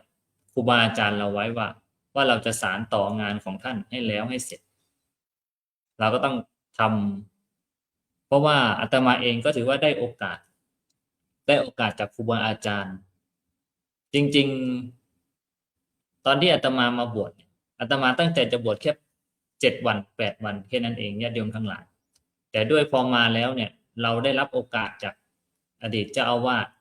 ท่านก็สนับสนุนเรื่องการเล่าเรียนการส่งเสียเล่าเรียนต่างๆมันก็เลยทำให้เรามาอยู่ถึงจุดนี้มันก็เลยกลายเป็นว่าพอวันหนึ่งที่ท่านจากเราไปเนี่ยสิ่งที่เราจะสามารถตอบแทนท่านได้ก็คือนี่แหละสานต่องานต่างๆพัฒนาวัดของท่านที่ท่านสร้างขึ้นมาให้มันมีแต่ความเจริญขึ้นไปเรื่อยๆเราก็พยายามหาจัดกิจกรรมต่างๆให้เกิดขึ้นกับวัดจากที่วัดไม่เคยมีกิจกรรมต่างๆเราก็พยายามหากิจกรรมเพื่อที่จะให้ชุมชนให้ชาวบ้านได้มีส่วนร่วมได้เข้ามามีส่วนร่วมกับวัดกับวาไม่ใช่ว่าแค่รอให้ญาติโยมมาแค่วันพระหรือว่ามาทำบุญทอดป่าทอดกฐินแค่นั้นก็พอแต่เราพยายามที่จะหาสิ่งต่างๆให้มันเกิดขึ้นในวัดในวานี่แหละบางทีเราก็ต้องสู้มันต่อไปขึ้นชื่อว่าคุณงามความดีโดยเฉพาะสิ่งไหนที่เป็นคุณงามความดีต้องสู้กับมารที่มันจะเข้ามาประจนเราต่อสู้กับทุกสิ่งทุกอย่างที่มันจะมาขัดขวางในการสร้างคุณงามความดีของเราความเหน็ดเหนื่อยเหนื่อยล้ามันก็เกิดขึ้นก่อนที่จะมาบวชเนี่ยอาตมาก็เคยล้มเหลวในชีวิตในญาติโยมทั้งหลายแม้ว่าอาตมาจะอายุไม่เยอะอายุยังไม่มากแต่ในช่วงวัยของการทำงานเนี่ยอาตมาก็เคยทำงานมาประมาณ 4-5 ปีในช่วงที่เป็นวัยรุ่น20กว่าๆก็ทำงานเคยล้มเหลวทำอะไรก็ไม่สมหวังเคยท้อเคยคิดอยากหยุดไม่อยากทำอะไรแล้วชีวิตนี้มันเหมือนแบบเรามองหาทางสว่างไม่เจอทำอะไรก็ล้มเหลวไปหมดเลยล้มเหลวแม้กระทั่งไม่มีเงินติดตัวสักบาทญาติโยมทั้งหลายโยมเชื่อไหมว่าอาตมาเนี่ยเคยไม่มีเงินแม้แต่จะขึ้นรถเมล์อาตมาเคยเดินตั้งแต่อนุสาวรีย์ชัยไปท่าน้ำนนท์โยมคิดดูว่ากี่กิโลเดินตั้งแต่4 ทุ่มถึงห้องพักประมาณตี 4 ตี 5เดินกลางคืนด้วยเราเคยล้มเหลวขนาดไม่มีเงินแม้แต่ขึ้นรถเมล์7 บาทแต่เราก็ไม่เคยอาตมาก็ไม่เคยโทษใครเนี่ยเรากลายเป็นว่าเราโทษตัวเองที่เราบริหารการใช้ชีวิตไม่เก่งด้วยที่ว่าวัยรุ่นต่างจังหวัดที่เดินทางจากภาคอีสานเข้ามาอยู่ในกรุงเทพเราเข้ามากรุงเทพด้วยตัวของเราเองเราไม่มีเพื่อนไม่มีใครที่จะคอยช่วยเหลือเหมือนว่าเราเข้ามาสมัครงานเราหางานเองอะไรเองอย่างเงี้ยพอวันหนึ่งที่เราบริหารในการใช้ชีวิตของเราผิดพลาดมันก็ถึงขั้นนั้นเนี่ยถึงว่ามันอาตมาก็เคยคิดว่าชีวิตเราก็เคยล้มเหลวมาจุดนี้จนกระทั่งพออายุ25อาตมาก็เข้ามาบวช เข้ามาบวชก็คิดว่าตอนนั้นก็แค่คิดว่า เราอาจจะมาพักใจของเราก่อนคิดแค่นั้น อยากจะมาพักผ่อนพักใจของเราเพื่อที่จะกลับออกไปสู้กับงานใหม่วางแผนการใช้ชีวิตใหม่อะไรยังไงใหม่ตอนนั้นเนี่ย คิดอย่างนั้น แต่ด้วยเหตุอะไรหลายๆอย่างพอเข้ามาบวชแล้วเนี่ย เราได้เจอครูบาอาจารย์ที่ท่านคอยแนะนำว่าท่านก็เล่าประสบการณ์ชีวิตของท่าน แล้วก็พอเข้ามาบวชท่านก็พาเราทำนู่นทำนี่สอนเราอย่างนั้นอย่างนี้ จนกระทั่งอดีตเจ้าวาดหลวงปู่ท่านสนับสนุนเรื่องการเรียน ตั้งแต่เรียนนักธรรมตรีทำโททำเอกจนกระทั่งท่านส่งเสียมหาวิทยาลัยที่มจร.ก็ได้ล้วนแต่ได้รับความเมตตาจากครูบาอาจารย์จนกระทั่งบวชมาจนถึงตอนนี้เนี่ยญาติโยมทั้งหลายชีวิตคนเราอาตมาก็เชื่อว่าโยมเองก็เคยล้มเหลวบางคนที่อายุเยอะแล้วเนี่ยก็เคยประมาทพลาดพลั้งล้มเหลวในชีวิตแต่มันก็ต้องมีสักอย่างแหละที่เป็นแรงจูงใจเป็นแรงจูงใจที่ทำให้เราฮึดสู้ขึ้นมาพ่อแม่สิ่งหนึ่งเลยอาตมาจะนึกถึงพ่อแม่คือกำลังใจที่ดีที่สุดที่จะทำให้เราล้มไม่ได้คำดูถูกเหยียดหยามนี่ก็คือแรงผลักดันที่ทำให้เราต้องสู้ท้อได้เหนื่อยได้แต่เราจะล้มให้เขาเหยียบไม่ได้อาตมาจะคิดอย่างนี้เสมอไปไหนมาไหนอาตมาจะนึกถึงพ่อแม่เอาพ่อแม่จะระลึกนึกถึงพ่อแม่ตลอดเวลาอาตมาจะบอกกับตัวเองว่าไม่ว่าชีวิตจะล้มเหลวขนาดไหนจะเจอปัญหาอุปสรรคขนาดไหนอาตมาจะไม่ฆ่าตัวตายอาตมาจะบอกตัวเองอย่างนี้ว่าอาตมาจะไม่มีวันฆ่าตัวตายเด็ดขาดไม่ว่าจะเจออุปสรรคปัญหาขนาดเพราะอะไรอาตมาจะนึกถึงหน้าพ่อหน้าแม่เสมอว่าถ้าเมื่อไหร่ที่เราฆ่าตัวตายเราจะเป็นบาปมหันต์มันเหมือนกับการที่เราฆ่าตัวเองมันเหมือนกับเราฆ่าพ่อฆ่าแม่เพราะอะไรเลือดเนื้อของพ่อแม่ของเราอยู่ในตัวเราทั้งหมดถ้าเราทำร้ายตัวเองพ่อแม่เราจะเสียใจขนาดไหนนี่แหละคือกำลังใจที่อาตมายึดเอาเป็นเครื่องยึดเหนี่ยวจิตใจในทุกๆวันจนกระทั่งพอเรามาบวชเราได้มาศึกษาพระพุทธศาสนาได้มาอยู่ในร่มกาสาวพัสเราก็มีที่พึ่งทางใจเข้ามาเพิ่มอีกก็คือพระพุทธพระธรรมพระสงฆ์คำสอนของครูบาอาจารย์เป็นแรงยึดเหนี่ยวแรงผลักดันให้เราที่จะสู้กับทุกๆปัญหาไม่ว่าเราจะเจอปัญหาอุปสรรคอะไรยังไงเราก็เอาหลักธรรมคำสั่งสอนเอาคำสอนของพ่อแม่ของเราเอาคำสอนของพระพุทธเจ้ามาเป็นเครื่องนำทางของเรามาเป็นกำลังใจในการที่จะต่อสู้กับทุกสิ่งทุกอย่างเชื่อว่าถ้าเราคิดดีทำดีวันหนึ่งชีวิตเราต้องพบเจอกับสิ่งที่ดีๆแน่นอนไม่ช้าก็เร็ววันนี้ทุกสิ่งทุกอย่างมันอาจจะยังไม่เห็นผลกับคุณงามความดีที่เราสร้างเอาไว้แต่เชื่อว่าถ้าเราทำอย่างนี้ไปเรื่อยๆเรื่อยๆมันต้องมีวันของเราสักวันนะนี่ก็เล่าเอาไว้เพียงเท่านี้เส้นนี้ก็ขอฝากเอาไว้เพียงเท่านี้ครับขอบคุณครับ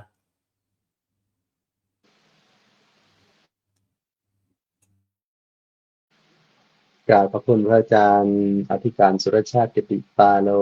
เจ้าอาวาสวัดถ้ำตะเพียนทองนะครับผมขอเล่าประวัติของท่านในความที่เป็นเจ้าอาวาสคุณโยมโอ้โหมันมีปัญหาอุปสรรคหลายๆอย่างนะในชีวิตความเป็นเจ้าอาวาสท่านก็ไม่ใช่ว่าเจ้าอาวาสไม่ท้อแท้นะคุณโยมท่านก็ท้อแท้มีช่วงที่ใจมันค่อนข้างจะน่าจะเป็นการบริหารจัดการในเรื่องของวัดมีคุณโยมมีครูบาอาจารย์ที่ไม่เป็นเจ้าอาวาสก็ไม่รู้ว่ามันหนักขนาดไหนสมภารรับภาระต่างๆนานามากมายนั้นแต่โยมไว้ใจได้นะคุณโยมสบายใจได้ท่านยังยืนยันว่าต่อให้เจอปัญหาอุปสรรคมากน้อยขนาดไหนท่านจะไม่ฆ่าตัวตายท่านจะไม่ตายนะคุณโยมน่าไว้ใจได้ท่านจะไม่ไปผูกคอใต้ต้นถั่วงอกแน่นอนคุณโยมไว้ใจได้เลยรูปนี้ท่านบอกแล้วเจอปัญหาอุปสรรคต่างๆท่านจะไม่อันเนี้ยท่านเคยเจอปัญหาอุปสรรคหลายๆอย่างความล้มเหลวในชีวิตของท่านท่านก็บอกให้เราทราบโยมตอนเป็นโยมโอ้โหแม้แต่เงินขึ้นรถเมย์ยังไม่ได้พูดแล้วน่าสงสารมากเลยคุณโยม ถ้าเรารู้จักกันก่อนเนี่ยผมก็จะถวายอยู่สัก 7 บาทค่ารถเมล์เมื่อก่อนเดี๋ยวท่านก็บอกอยู่ว่าเป็นส่วนหนึ่งของการใช้ชีวิตช่วงวัยรุ่นเข้าใน ขอโอกาสครับขอโอกาสท่านบอกแต่ก่อนท่านมืดมาก่อนตอนนี้ท่านพบทางสว่างแล้วครับ โอ้ นี่ สุดยอดเลย ท่านพบแล้ว ท่านพบทางสว่างแล้ว อ๋อเนี่ย นิมนต์ครับนิมนต์ ครับผมท่านพบทางสว่างนะครับนี่เพราะว่านั่นแหละสว่างมืดมาแล้วสว่างไปดีคุณโยมนะมืดมาแล้วสว่างไป ถ้ามืดมาแล้วมืดไปเนี่ยไม่ดีชีวิตของคนเราเนี่ยเหมือนอาจารย์นิวเนี่ยตอนที่ท่านเจอปัญหาอุปสรรคท่านหาแรงจูงใจเมื่อกี้โอ้โหฟังแล้วสิ่งหนึ่งที่เราคิดว่าญาติโยมทุกคนทุกท่านก็คงจะใช้เหมือนกันก็คือเรื่องของแรงจูงใจหรือแรงบันดาลใจที่เราถ้าเกิดความล้มเหลวในชีวิตหรือเราจะลุกขึ้นยังไงก็คือคุณพ่อคุณแม่โยมพ่อโยมแม่อาตมาภาพก็เหมือนกันเวลาเจอปัญหาอุปสรรคเจออะไรต่างๆหนักๆเนี่ยเหมือนที่เคยพูดไปเดินธุดงค์เนี่ยเจอปัญหาอุปสรรคก็ต้องนึกถึงพ่อถึงแม่เนี่ยเหมือนกันบางครั้งบางทีลูกทุกคนแหละตอนลำบากไม่ชอบนึกถึงคุณพ่อคุณแม่ตอนสะดวกสบายเนี่ยบางคนหลายท่านเนี่ยแหละไม่ค่อยคิดถึงคุณพ่อคุณแม่เท่าไหร่แต่ถ้าเราคิดถึงคุณพ่อคุณแม่เนี่ยซึ่งเป็นพระของลูกพระในบ้านของลูกในเวลาเราทำอะไรเนี่ยมันก็มีแรงยึดเหนี่ยวจิตใจของเราเห็นหน้าพ่อหน้าแม่มันมีพลังใจเหมือนตอนที่เรียนเหมือนกันศึกษาเราเรียนเหมือนกันความลำบากของเราว่าเราเรียนยากขนาดนี้แล้วนะลำบากขนาดนี้เหนื่อยขนาดนี้แล้วยังคิดถึงพ่อคุณแม่ว่าโอ้โหคุณพ่อคุณแม่ของเรายังลำบากกว่าเราหลาย10 เท่านี่ก็เป็นกำลังใจอาจารย์เนวท่านก็บอกถึงว่าเนี่ยคือแรงกำลังใจที่ผลักดันให้ท่านเข้ามาแล้วก็ยืนมาได้ถึงปัจจุบันและที่สันเวลาท่านบวชมาท่านก็มีครูบาอาจารย์ที่ดีแล้วก็มีพระรัตนตรัยเป็นที่พึ่งเป็นที่พึ่งของเราในการดำเนินชีวิตของเราต่อไปนั้นคุณโยมทุกท่านเรายามท้อแท้ก็หากำลังใจโดยเฉพาะอาจารย์นิวเมื่อก่อนเนี่ยท่านเป็นเจ้าอาวาสท้อแท้หรือว่ามีอะไรต่างๆท่านพยายามทำงานไปให้มันหายท้อแท้ด้วยผลงานที่ท่านทำที่ครูบาอาจารย์สรายุทธที่โชว์ขึ้นมาเมื่อกี้แหละผลงานของท่านสร้างวัดนำวัดนี่สารงานต่อก่องานใหม่นำญาติโยมพัฒนาจิตใจพัฒนาวัดให้เห็นเป็นประจักษ์คุณโยมเนี่ยจากการที่ท่านได้มาบวชอยู่ในพุทธศาสนาลุกขึ้นมาต่อสู้ยามที่ท้อแท้ก็มาทำงานให้เป็นแรงบันดาลใจของเรากราบพระคุณอาจารย์นิวอีกครั้งหนึ่งครับผมโอ้โหเวลานี่ช่างรวดเร็วเสียเหลือเกินคุณโยมแป๊บเดียวเองมาจะเพิ่มเวลาใช่ไหมอาจารย์ภูมิธรรมต่อเวลาใช่ไหมเราจะต่อเวลากันพอประมาณ ไม่ต่อครับขออภัยไม่ต่อครับไม่ต่อ แต่ว่าเวลาเราไม่พอเราก็ต้องยาวไปครับยาวไป 2 วัน2 ชั่วโมง 2 วันนะ 2 วัน2 ชั่วโมงโอ้โห ไม่ต้องต่อครับยาวไปเลยครับยาวไปก็ โยมยังไหวกันอยู่นะฟังครูบาอาจารย์มา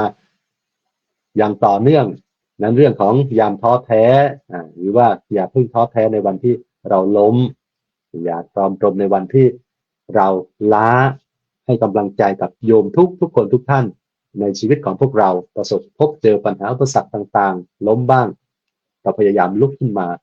หาแรงใจแรงบันดาลใจให้ต่อสู้กันต่อไปวันนี้จะได้กราบพระนาพระอาจารย์ครูสุนทรธรรมนิเทศดร.ผู้ช่วยเจ้าวาดวัดชนาทิพย์เฉลิมจังหวัดสตูลได้เป็นคนมาทำรูปต่อไปครับผมกราบพระนานิมนต์ครับก็ขอบคุณครับก็ถวายความเคารพท่านอาจารย์พระครูเกษมกิจโสพลผู้เป็นองค์ประธานในการสนทนาธรรมค่ำคืนนี้ครูบาอาจารย์ทุกรูปด้วยความเคารพครับก็มาจ่าดีว่าไม่มานะเริ่มต้นตั้งแต่หัวเช้าเลยชั้นเช้าก็แคบชั้นนะครับไปตรงนักเรียนแล้วไปตรงนักศึกษาไปเข้าเรียนนะมหาวิทยาลัยชีวิตบังเอิญว่าองค์การบริหารจังหวัดก็โตมาเล็กว่าท่านพระครูนะแต่ป้าโยมพอไปสมัครเรียนไว้นั้นก็ตรงนี้จะเริ่มเรียนแล้วนะก็เลยหัวเช้าไปตรงนะในฐานะผู้ปกครองไปตรงนักศึกษาที่มหาวิทยาลัยหัวเช้านะนี่นักศึกษามหาวิทยาลัยชีวิต ของการบ้านของจังหวัดสตูลนี่ดูหน้าตาเนี่ยเหมือนกับตื่นเต้นมากไหมก็ที่ได้ไปเรียน อายุมากกว่าเพื่อนตามก็แล้ววันนี้เคยอายุมากกว่าโยมพอมั่งไม่แล้วแล้วอายุ87นี่ยังคนเดียวนี่ แล้วก็ไม่ได้ไปแบบส่องค่านะมีไม้เท้าไปด้วยก็เลยเรียกว่ามาเพื่อเพื่อนเรานะมีความสุขมากมีภาพเมื่อกี้โยมส่งไม้แรกนี่บอกยิ้มแบบมีความสุขสุดยอดเลยแบบว่ายิ้มแบบ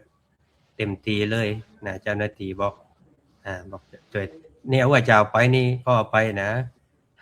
ติดหลกดมพิษอะไรก็ได้พิษหลองไม้ไม่รู้ตึ้งบังเอิญลงซื้อไปปั๊บมีคนทักมาบอกอาจารย์เล่พอกันเลยอย่าให้ไอ้เสื้ออะไรนะข้างล่างมันไม่ตาวกันวะบังเอิญดุมข้างบนมันขึ้นไปแค่เม็ดนึงตึ้งก็เลยข้างล่างมันก็ต่อ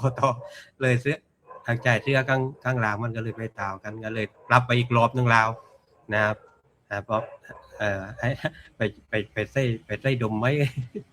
นะเสร็จจากนั้นก็ไปมีในทางกรรมการและท่านศึกษาก็ไปรวมพิธีเปิดบานวิชาการของโรงเรียนพิมานปิยสั้นนะเสร็จจากนั้นก็มาต่อโครงการของ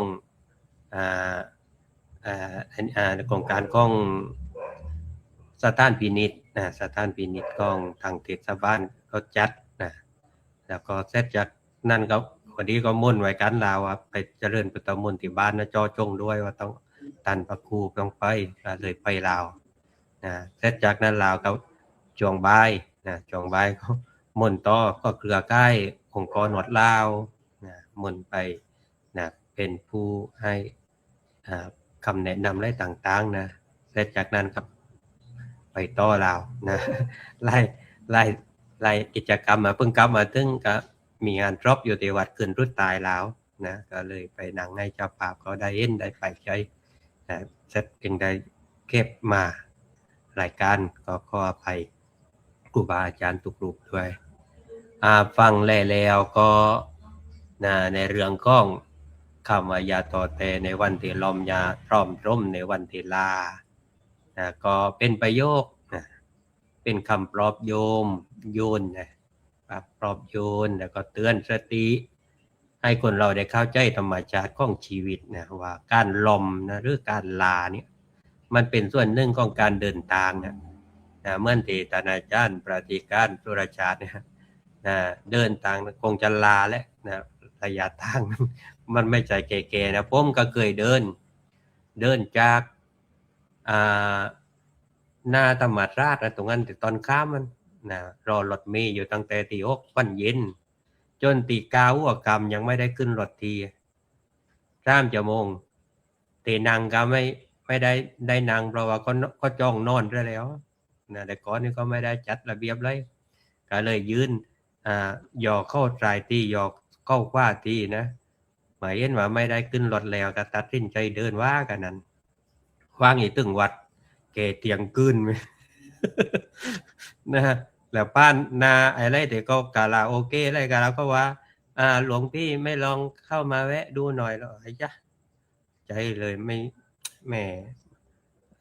แจ้งเขาวับแวมไอ้คนนั่งวับแวมแม่ปลาก็แหมปกตินั่งรถมันป้านอันนี้มันเดินป้านเนี่ยมันก็เลยเรียกว่ามันไม่สะดวกต้องกามนุ่นกามต่างสรุปว่ามันก็ลามั่งแต่อาทิตย์สุดสู้มาได้7 ปีอยู่กรุงเทพ7 ปีก็ต้องพยายามบางทียอมนั่งรถจากนั้นนะธรรมราชไปขึ้นตอนต่างไหมนะย้อนไปเพื่อให้ไปขึ้นตอนท้ายอีกประมาณสักแค่7-8 โลแค่10 โลแล้วถึงค่อยนั่งรถมาไหมเพราะว่ามันวางอยู่เลยเลยขึ้นก่อนแล้วก็กลับไปวัดอีกเกือบ10 ว่าโลแล้วนะก็ต้องอยู่กันนั้นทีนี้โยมในเรื่องของจริงแต่ว่าการที่เราลมนี่มันจะเห็นคุณค่าโยมนะการลมนี่ไม่ใช่จุดจบนะโยมนะยกขึ้นได้แล้วคนญี่ปุ่นว่าถ้าลมอันนี้ หล่อมไปข้างหน้าดีว่ายืนมีคนเคยกล่าวว่าหล่อมไปข้างหน้าดีว่ายืนแปะทาอยู่กับทีอะไรเนี่ยอย่างน้อยการหล่อมก็ทำให้เราได้รู้ว่าเดินหรือเดินต่อไปจะได้ไม่หล่อมเหลานะได้ระวังมากขึ้นนั้นการหล่อมก็ญี่ปุ่นก็ว่าวันเนี้ยก็ว่าถ้าหล่อมลงไปอย่ายกขึ้นมามือเปล่าให้ได้หญ้ามารักกอก็อย่างดีตำนองนั้น อะไรติดมือมาฟังนะคำว่าหล่อมนี่ไม่ได้หมายความว่าหล่อมทางกายตอนนั้นนะโยมนะแต่ว่าไม่ถึงความผิดหวังความหล่อมเหลวการทำสิ่งหนึ่งสิ่งใดไม่ประสบความสำเร็จหรือการถูกปฏิเสธในชีวิตวันที่เราหล่อมเนี่ยมันจะทำให้เรารู้สึกด้อยค่าตัวเองหรือคิดว่าเรายังเก่งไม่พอประโยคนี้จึงเตือนใจว่าความหล่อมเหลวไม่ได้บอกว่าเราไร้ความสามารถแต่บอกเพียงว่าเรายังอยู่ในกระบวนการเรียนรู้นะทุกคนที่จะประสบความสำเร็จล้วนเคยหล่อมมาก่อนการหล่อมคือบทเรียนนะไม่ใช่การตัดสินชีวิตโยมนะเคยตีบหลดตีบมั่งโยมไม่เคยหล่อมอาตมาเนี่ยว่าเข้ารอบมาจังหู้แล้วนะบ้างอย่างใดส่งตัวได้นะสุดท้ายตอนล่างนี้หลดเครื่องก็ไม่เคยกลับลองกลับเลยกับว่าเข้ารอบเหมือนกันนะอันนั้นลอกนักว่าหลดตีบเลย กับจนหน้าก้นตรงเลยไปรอบกับขี้จนหน้าก้นตรงเลยเรียกการรถก็5,000แล้วการร่อมรถก็นะเพราะว่าไม่มีประสบการณ์นึกว่ามันง่ายนึกว่านั่งมันรถตีบที่ไหนได้โอ้ปตรตัดก็ว่าแน่เหมือนก้าวเกียร์แล้วยังไม่ตรตัดตีถ้าว่าเกียร์อยู่ตรงไหนเลยเนาะปกดเกียร์ก็แต่ว่านะหยอกรอไปรอเดียวจนปานเม็ดกันนี่นะก็เรียกว่านั่นคือประสบการณ์ทำให้เราเรียนรู้ตอนหลังนี่แม่เลือกการน้องครับปล่อยมือก็ได้ได้ไหมก็แต่ว่าต้องระวังเคยครับแล้วก็เขามีรถร่วนมาปรากฏว่านุ่นมานักรอกเราหนึกว่าว่างเดี๋ยวไหนได้รถกระบะร่วนมาเลขรถกระบะแต่เลขกู้ไม่ปอนโยมรถไปติดอีกทอติดคู่น้ำแต่คนนั้นลงไปอยู่ในกู้เลยยกขึ้นมาดำหมดนี่ สิ่งแรกที่คือแป๊บน้ำอยู่ตรงไหนบ้าง ไปนั่งชีดลางนะสุดท้ายก็มีลูกศิษย์นักเรียนก็มาช่วยยกรถนายแต่ว่าแล้วครูอยู่ในแล้วเนาะ เดครูอยู่ทางนี้นี่วะพอดีมานั่งไปอีกประมาณเกือบ20 เมตรแต่ไปนั่งยกหลังตัวอยู่ดำหมดครูติดระบาดจากนั้นก็เรียกว่าทุกอย่างนะส่วนคำว่าลานี่ก็เป็นเรื่องของความเหนื่อยทางกายเหนื่อยทางใจจากการพยายามจากภาระหน้าที่หรือจากความกดดันในชีวิตนะวันที่เราลาเนี่ยเราอาจจะรู้สึกหมดแรงหมดไฟแต่ตั้งคำถามกับตัวเองว่าเราตั้มไปเปื่อยเลยประโยคนี้ก็เป็นซ้อนว่าความเหนื่อยลานั้นไม่ใช่ความอ่อนแอแต่เป็นสัญญาณว่าร่างกายจิตใจเราต้องการพักมั้งไม่จำเป็นต้องฟื้นนะบางทีไม่จำเป็นต้องตำหนิตัวเองนะตัวเองการพักคือส่วนหนึ่งของการเดินต่อไม่ใช่การยอมแพ้เราจะเห็นว่าแม้การเดินช้าๆไม่ต้องเดินเร็วๆนี่เป็นการเดินที่ยาวนานว่าการเดินเร็วๆนะอาจจะไปได้ไม่ไกลยิ่งแต่เดินกันไปด้วยกันนี่ยิ่งดีด้วยโยมนะถ้าไปลำพังโดดเดียวนะเมื่อรวมทั้งสองส่วนกันด้วยกันประโยคที่บอกว่าชีวิตนะเราไม่ต้องสมบูรณ์แบบตลอดเวลาเราไม่จำเป็นต้องแก้งเสมอไปวันที่ล้อมก็เพราะให้เราเรียนรู้วันที่ลาก็ให้เรารู้จักพักมั่งก็เรียกอะไรนะชีวิตคนไม่ใจเครื่องจักรอย่างต้องการพักจริงๆเครื่องจักรไงต้องพักเลยอยู่ไม่ใช่ว่าต่ำตลอดเวลาแล้วก็ลุกขึ้นไหมโดยหัวใจที่เข้าใจตัวเองมากกว่าเดิมหากเราไม่จมอยู่กับความผิดหวังหรือความเหนื่อยล้าเนี่ยเราก็จะมีโอกาสที่จะก้าวต่อไปได้เสมอแล้วก็อาจจะให้ทำชีวิตของเราเนี่ยไปได้ไกลกว่าเดิมด้วยนะฉะนั้นหากวันไหนอ่อนแอต่อแต่อย่าหวั่นไหวก็ให้ใจอย่าสิ้นหวังปัญหาแม่อีนักก็คงไม่เกินกำลังอย่าหยุดอย่างข้าวไปก็อย่ายอมแพ้อย่าอ่อนแอแม่อีรอง่ายจงยกขึ้นโซ่ไปจุดไม้ไม่ไกลเกินจริงก็ยืมเพลงอะไรนะบทเพลงก้องอะไรลืมจากก้องเดี๋ยวแหละไปเอาก้องก็มา สุนิซ่าได้ไหมรู้ได้หรอสุนิซ่าได้หรอบัดอ้อมสุนิซ่านะคุณอ้อมสุนิซ่าให้นึกในใจว่าเมื่อฝนซาฟ้าก็จะใสนะก็เป็นกำลังใจให้ทุกท่านถ้าไม่มืดเราจะไม่เห็นดวงดาวที่สวยงามอยู่นะก็นะให้ทุกท่านมีกำลังใจสู้ต่อไปโยมชีวิตต้องสู้เพราะว่ากู้มาเยอะโยมนะอย่าหยุดต่างช่วยแต่ว่าป้อนก็ไปเรื่อยๆเดี๋ยวก็หมดนะอย่าต่อก็เป็นกำลังใจครับผมเท่านี้ก่อน สาธุกราบขอบคุณกันพระครูสุนทรธรรมนิเทศดร.พุทธเจ้าวาดวัดพนาธิกระโดนครับผมโอ้โหคุณโยมชีวิตต้องสู้เพราะว่าเรากู้เขามาเยอะคุณโยมอย่าเพิ่งท้ออย่าเพิ่งถอยแล้วก็ท่านมาช้าเนี่ยโอ้โหแต่ว่าด้วยภารกิจโอ้โหไม่มีใครไม่ตำหนิอาจารย์แน่นอนเพราะว่าภารกิจเราดูจากภารกิจศาสนกิจของท่านอาจารย์ตั้งแต่เช้าจนค่ำคุณโยมโอ้โหเนี่ยนะถือว่าเป็นผู้ที่มีศาสนกิจเยอะวันนี้โดยเฉพาะช่วงเช้าเนี่ยท่านบอกว่าไปส่งนักเรียนเป็นผู้ปกครองนักเรียนโรงเรียนชีวิตคือโยมพ่อของท่านเนี่ยเป็นภาพที่น่ารักนะคุณโยมนะเราได้เห็นภาพอย่างนี้เป็นภาพที่น่ารักโอ้โหเนี่ยท่านมีโอกาสที่จะดูแลมาบวชมาแล้วก็ยังมีโอกาสดูแลโยมพ่อแล้วก็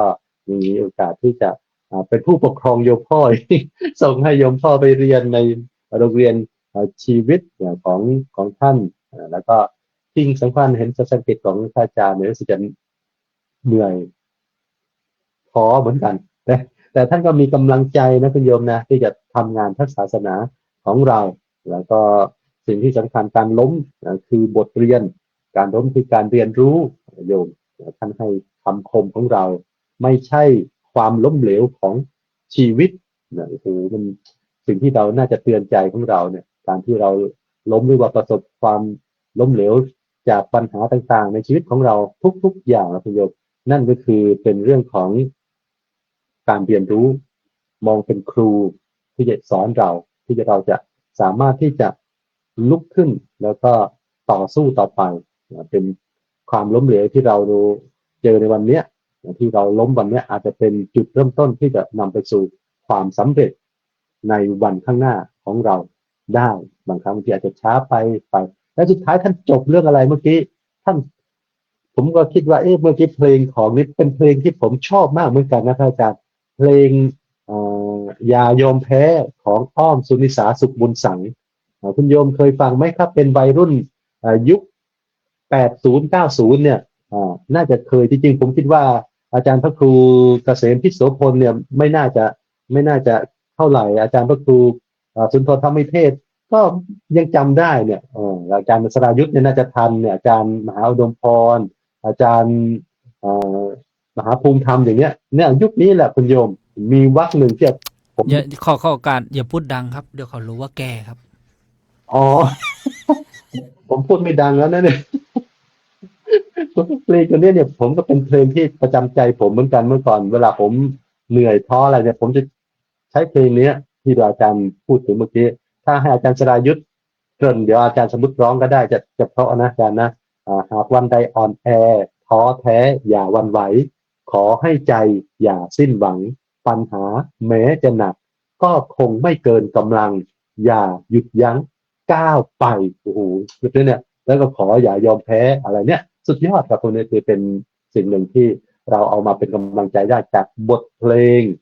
จงสร้างกำลังใจให้ตัวเองในทุกๆวันเพราะมันช่วยเติมพลังใจให้ตัวเองอย่าอ่อนแรงอ่อนล้าเราหากำลังใจจากใครไม่ได้ก็กำลังใจจากตัวของเรานี่แหละคุณโยมครับคุณพระอาจารย์สุนทรธรรมนิเทศอีกครั้งหนึ่งครับผม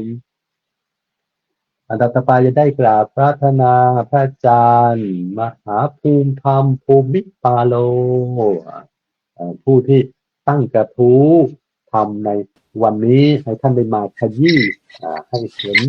เป็นให้ท่านรู้ว่าอย่าท้อในวันที่ล้มซ้อมในวันที่ล้านี้เป็นอย่างไรกราบพระอาจารย์ด้วยความเคารพครับผม กราบถวายความเคารพพ่อแม่ครูบาอาจารย์ผู้ร่วมรายการทุกรูปด้วยความเคารพอย่างสูงยิ่งโดยมีหลวงพ่อพระครูเกษมทิพโสพล อาจารย์พระครูสุนทรธรรมนิเทศเป็นต้นเป็นประธานในวงสนทนาครับผมเจริญพรเจริญสุขสวัสดีดีจงมีแด่ญาติโยมญาติธรรมกัลยาณมิตรญาติธรรมทุกท่าน ตลอดจนถึงทักทายเสียงตามสายตามสถานีวิทยุต่างๆทั่วทุกมุมโลกที่ได้ยินเสียงนี้ที่ได้ฟังเสียงนี้โยมเสียงนี้ที่ดังจากรายการนานาสาระธรรมนะโยมนะแล้วก็จากรายการธรรมะเสียงเนอวันนี้ถามว่าหัวข้อว่าอย่าท้อแท้ในวันที่ล้มอย่าตรอมตรมในวันที่ล้าอาตมาได้แรงบันดาลใจโยมแรงบันดาลใจจากการไปสอบบาลีครั้งล่าสุดที่วัดสามพระยาเนี่ยเพราะว่าพอไปเจอแล้วครูบาอาจารย์หลายรูป80 ปีแล้ว80 กว่าปีแล้วที่ท่านมานั่งสอบนะที่ท่านมานั่งสอบบาลีโยมอาตมาก็เลยว่าได้แรงบันดาลใจจากครูบาอาจารย์เหล่านี้ว่าอย่าท้อแท้ในวันที่ล้มอย่าตรอมตรมในวันที่ล้าเพราะท่านยังไม่เคยท้อแท้เลยในเรื่องของการเรียนบาลีแล้วอาตมายังหนุ่มยังแน่นอยู่ขนาดนี้ทำไมไม่เรียนบาลีต่อเมื่อกี้ครูบาอาจารย์พูดไปถึงเรื่องเพลงของอ้อมสุนิสาสุขบุญสังแต่อาตมามีอีกหนึ่งเพลงนะโยมนะที่ให้โยมฟังแล้วโยมฟังเพลงนี้แล้วคิดว่าคงฮีนใจน่าดูเลยนั่นก็คือเพลงแด่เธอผู้ไม่แพ้ของพี่เบิร์ดธงชัยแม็กอินไตร์เพลงแด่เธอผู้ไม่แพ้เนี่ยรวมทุกเรื่องราวไว้ในนั้นหมดเลยว่าชีวิตของมนุษย์ทุกคนบนโลกใบนี้เนี่ยไม่มีใครที่ไม่เคยผิดหวังและไม่มีใครที่ไม่เคยสมหวังเนี่ยโยม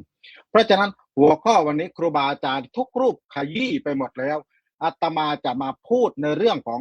ล้มและล้าอาตมาจะมาพูดในเรื่องของล้มและล้าเพราะหัวข้อที่ว่าอย่าท้อแท้ในวันที่ล้มอย่าตรอมตรมในวันที่ล้าหลวงพี่นิวอธิบายพูดมาจากวันนี้หลวงพี่นิวพูดไปและมีอินเนอร์คือความรู้สึกที่เราจับต้องได้เข้าไปถึงหัวใจเลยและวันนี้ท่านพูดเรื่องเศร้าแต่ท่านมีรอยยิ้มโยมท่านมีรอยยิ้มกว่าทุกครั้งทุก EP ที่ผ่านมาเพราะอะไรเพราะท่านผ่านการเรื่องราวทุกสิ่งทุกอย่างมาแล้วจนถึงวันที่ท่านยังยิ้มได้โยมเนี่ยเพราะฉะนั้นวันนี้อาตมาจะพูดถึงว่าเพราะอะไรเราถึงล้มเราต้องทุกคนต้องตั้งคำถามกับตัวเองว่าอย่าท้อแท้ในวันที่ล้มจุดประสงค์ก็คือคำว่าล้มและเราต้องถามว่าเพราะอะไรเราถึงล้มโยมตั้งคำถามกับตัวเองว่าครั้งหนึ่งในชีวิตโยมเคยประสบคำว่าล้มเพราะอะไรเราถึงล้มเราล้มเพราะเราประมาทหรือว่าเพราะเราขาดสติหรือว่าเพราะเราไว้ใจคนให้หรือเราล้มเพราะการตัดสินใจที่เร็วเกินไปหรือเราล้มเพราะยังไม่รู้เท่าทันชีวิตของตัวเองในแต่ละยุคแต่ละวัยเนี่ยโยมนี่คือที่มาของคำว่าล้มเพราะฉะนั้นองค์สมเด็จพระสัมมาสัมพุทธเจ้าตรัสไว้ว่าตัดไว้เป็นโอวาทในครั้งสุดท้ายเลยว่าความไม่ประมาทเธอจงยังความไม่ประมาทให้ถึงพร้อมเถิดเพราะอะไรเราล้มเพราะอะไรเราล้มเพราะเราประมาทหรือเปล่าเพราะเราขาดสติหรือเปล่ามั่นใจในตัวเองมากเกินไปหรือเปล่าหรือประสบการณ์ในชีวิตยังน้อยเกินไปหรือเปล่าที่เราล้มเนี่ยโยมนี่คือคำว่าล้มเพราะฉะนั้นให้ยึดเลยว่าองค์สมเด็จพระสัมมาสัมพุทธเจ้าตรัสว่าเรื่องความไม่ประมาทถ้าถามว่าเราได้อะไรจากการล้มตรงนั้นได้อะไรจากการล้มโยมหนึ่งล้มแล้วเรารู้จักคิดเรารู้จักแก้รู้จักปรับปรุงล้มนี้เรียกว่าล้มที่เป็นครูเพราะเราล้มแล้วเราเก็บมาคิดเราคิดมาแก้เราเอามาปรับปรุงล้มนี้เรียกว่าครูเพราะสอนเราให้มีสติต่อไปนี่คือสิ่งที่สำคัญเลยนี่คือที่มาของคำว่าล้มโยมต่อไปถามว่าเพราะอะไรเราถึงล้าเนี่ยอย่าท้อแท้ในวันที่ล้มเนี่ยแล้วนะโยมนะล้มพูดไปแล้วอย่าตรอมตรมในวันที่ล้าถ้าถามว่า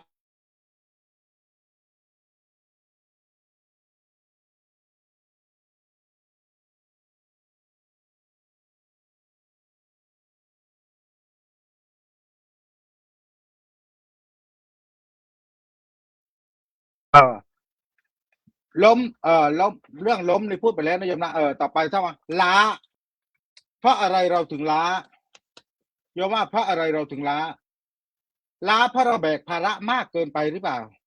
ภาระหน้าที่ภาระครอบครัว ภาระหนี้สินหรือว่าภาระงานต่างๆที่ทำให้เราล้านี่คือสิ่งที่นำมาเตือนสติในหัวใจของเราเองได้เลยบางคนล้าเพราะหนี้สินเยอะเกินไปดังที่เป็นข่าวผู้หญิงคนนั้นจะไปกระโดดคลองตายยังไม่ยอมดีที่ตำรวจไปเห็นทันเห็นไหมเพราะฉะนั้นหรือว่าเพราะเราล้าเพราะปัญหาของคนอื่นหรือเพราะเรามีความทุกข์ในใจหรือว่าแบกทุกข์ของป้าข้างบ้านไว้เยอะเกินไปมันก็ทำให้ล้าเนี่ยเพราะฉะนั้นบางทีเราล้านะที่เราล้าไม่ใช่เพราะหานหนักนะโยมนะเพราะใจเราไปแบกเรื่องราวต่างๆไว้จนทำให้เราล้าเนี่ยนี่คือสิ่งที่มนุษย์ทุกคนบนโลกใบนี้ต้องเจอแต่ในเมื่อเราเจอแล้วเราจะรับมือกับสิ่งที่เราล้มและเราล้าได้อย่างไรโยมเราต้องเตรียมรับมือด้วยเหมือนที่น้องพระมหาอิสดามาศบอกว่าถ้าเมื่อเราล้มแล้วสหายธรรมกัลยาณมิตรญาติธรรมยามท้อขอโทรหาเห็นไหมโยมบางทีกัลยาณมิตรญาติธรรมทุกหลายท่านบอกแค่วางมือบนบ่าน้ำตาก็ไหลแล้วโยมน้ำตาแห่งความปราบปลื้มใจน้ำตาแห่งการเป็นการที่ปลอบประโลมจิตใจโยมเห็นไหมโดยเฉพาะอาตมานี่มีปัญหาโน่นเนี่ยอาตมาจะถามน้องพระมหาอิสดามาศเรื่อยโยมน้องพระมหาอิสดามาศจะเป็นที่ปรึกษาให้เกือบทุกเรื่องของอาตมาเพราะบางทีเราคิดคนเดียวมันอาจจะได้แค่นี้แค่กระบุงแต่ถ้าพอเราถามเพื่อนเราได้รถ10 ล้อเหมือนพี่รู้2น้องรู้4โยมและเอามาปรับปรุงยกตัวอย่างเหมือนรายการนานาสารธรรมดีเนี่ยปรับปรุงเปลี่ยนแปลงจนมาถึงทุกวันนี้ก็เข้าที่เข้าทางเข้ารูปเข้าร่องเข้ารอยเห็นไหมโยมเพราะฉะนั้นถ้าเราท้อซะก่อนนะไม่จนถึงมาถึง6 ปีถ้าเราล้าไม่มาจนถึง6 ปีนี้โยมเนี่ยเพราะฉะนั้นเราทำอย่างไรในเมื่อเราล้มและเราล้าองค์สมเด็จพระสัมมาสัมพุทธเจ้าตรัสไว้เลยโยมอัตตาหิอัตโนนาโถตนแลเป็นที่พึ่งแห่งตนเราต้องช่วยตัวเองด้วยการฮีนใจตัวเองประคับประคองใจตัวเองให้ลุกขึ้นมาสู้ให้โลกได้รู้ว่าการที่เราใช้กำลังใจจากตัวเองนี้เป็นสิ่งที่สำคัญที่สุดและเราจะเป็นโมเดลให้กับคนที่ท้อแท้ว่ากำลังใจจากตัวเองนำเราไปสู่จุดหมายปลายทางแน่นอนนั่นคือสิ่งที่สำคัญเลยแหละเพราะกำลังใจจากตัวเองนี่คือสิ่งที่สำคัญที่สุดเลยหลายท่านอาจจะไม่เคยเห็นภาพนี้เพราะภาพนี้ตอนอายุ17 ปีโยม เอาหุ่นนี้กลับมาโยมบอกว่าเพราะฉะนั้นกำลังใจที่สำคัญที่สุดที่พาให้เราผ่านความล้มและการอ่อนล้าไปได้คืออะไรโยมความอดทนเพราะการอดทนเป็นชัยชนะทุกสิ่งทุกอย่างไม่ว่าอดทนกับอะไรถ้าเมื่อมีความอดทนแล้วภาระและกำลังใจมันจะมาอย่างมหาศาลเลยนี่คือสิ่งที่สำคัญที่สุดเพราะฉะนั้นวันนี้ผู้ฝากไว้เป็นข้อคิดที่มาของคำว่าล้มและที่มาของคำว่าล้าให้โยมได้เข้าใจว่าเรามนุษย์ปุถุชนคนธรรมดาบนโลกใบนี้เหมือนที่น้องพระมหาอิสดามาศพูดไปแล้วว่าเราเป็นมนุษย์ปุถุชนคนธรรมดาจะต้องประสบพบเจอกับคำว่าล้มและล้าแต่เราจะใช้ความอดทนขยี้ล้มและล้าให้ละเอียดด้วยการไปถึงจุดหมายปลายทางให้ได้สาธุเจริญพรสาธุกราบขอบคุณพระอาจารย์พระมหาภูมิธรรมภูมิปาโลประธานศูนย์ปฏิบัติธรรมดีประเทศอังกฤษแล้วก็อยู่วัดตะเป็นเนือนตามนี้ครับผมเป็นไงคุณโยมโอ้โหขยี้ลงไปแบบให้เห็นชัดๆในวันนี้อาจารย์มาสรุปง่ายๆให้เราฟังในเรื่องของอย่าพึ่งท้อในวันที่ล้มอย่ากลอมกลมในวันที่ล้าให้เห็นว่านี่แหละล้มเนี่ยเราล้มเพราะอะไรเราถึงล้มคุณโยมเราล้มเพราะอะไรถึงล้มเพราะประมาทไหมขาดสติไหมหรือว่าไร้ประสบการณ์หรือว่ายังไงคุณโยมถามใจตัวเองแต่ไม่แพ้นี่ก็คือท่านบอกให้เรารู้ว่า สิ่งต่างๆเหล่านี้เนี่ยถึงเราล้มที่สำคัญเนี่ยเราต้องพยายามที่จะลุกให้ได้ลุกให้ได้โดยเฉพาะเรื่องของสร้างกำลังใจเนี่ยสิ่งที่สำคัญคือกำลังใจของจากตัวของเราที่จะก้าวไปสู่ปัญหาอุปสรรคได้แล้วก็เรื่องความอดทนอดกลั้นในการที่จะก้าวพ้นความล้มเหลวต่างๆและเพราะอะไรที่ทำให้เราถึงล้าหนึ่งความเหนื่อยล้าสองอย่างที่พระอาจารย์ท่านมาขยี้ให้เราฟังในค่ำคืนนี้ก็คือเรื่องของล้มและก็ล้าล้มเพราะอะไรและล้าด้วยสาเหตุอะไรบางคนบางท่านล้าเพราะว่ามีภาระแบกภาระมากเหลือเกินคุณโยมล้าเพราะว่าอะไรใจที่เราแบกภาระรับภาระไว้มากไม่ยอมที่จะปล่อยมันออกไปบ้างเลยใจไปแบกเรื่องราวต่างๆไว้มากแล้วก็ภาระต่างๆที่เกิดขึ้นในชีวิตของเราทำให้เราล้าเหนื่อยท้อแท้ท้อถอยในเรื่องของอาการที่มันเหนื่อยหมดแรงรู้สึกว่าแบกอะไรหนักจนเกินไปโยมก็ปล่อยบ้างอย่าปล่อยให้ใจจมอยู่กับความทุกข์ความกรอมกรมความล้าในใจของเรามันจะเพิ่มทวีคูณยิ่งขึ้นไปนั้นจงให้กำลังใจให้ตัวเองทุกวันคุณโยมเพราะมันช่วยเติมพลังให้หัวใจเรามีแรงสู้ต่อไปข้อคิดอย่าอะไร โยมฝากไว้สรุปให้เป็นอาจารย์ของมหาวิครู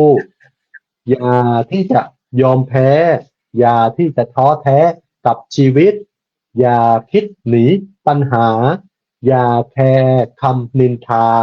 และสุดท้ายอย่าด้อยค่าตัวของเราเองจงมั่นใจว่าเราล้มเจอมหาอุปสรรคเราลุกขึ้นใหม่ต่อสู้ได้ครับคุณอาจารย์อีกครั้งหนึ่งครับผ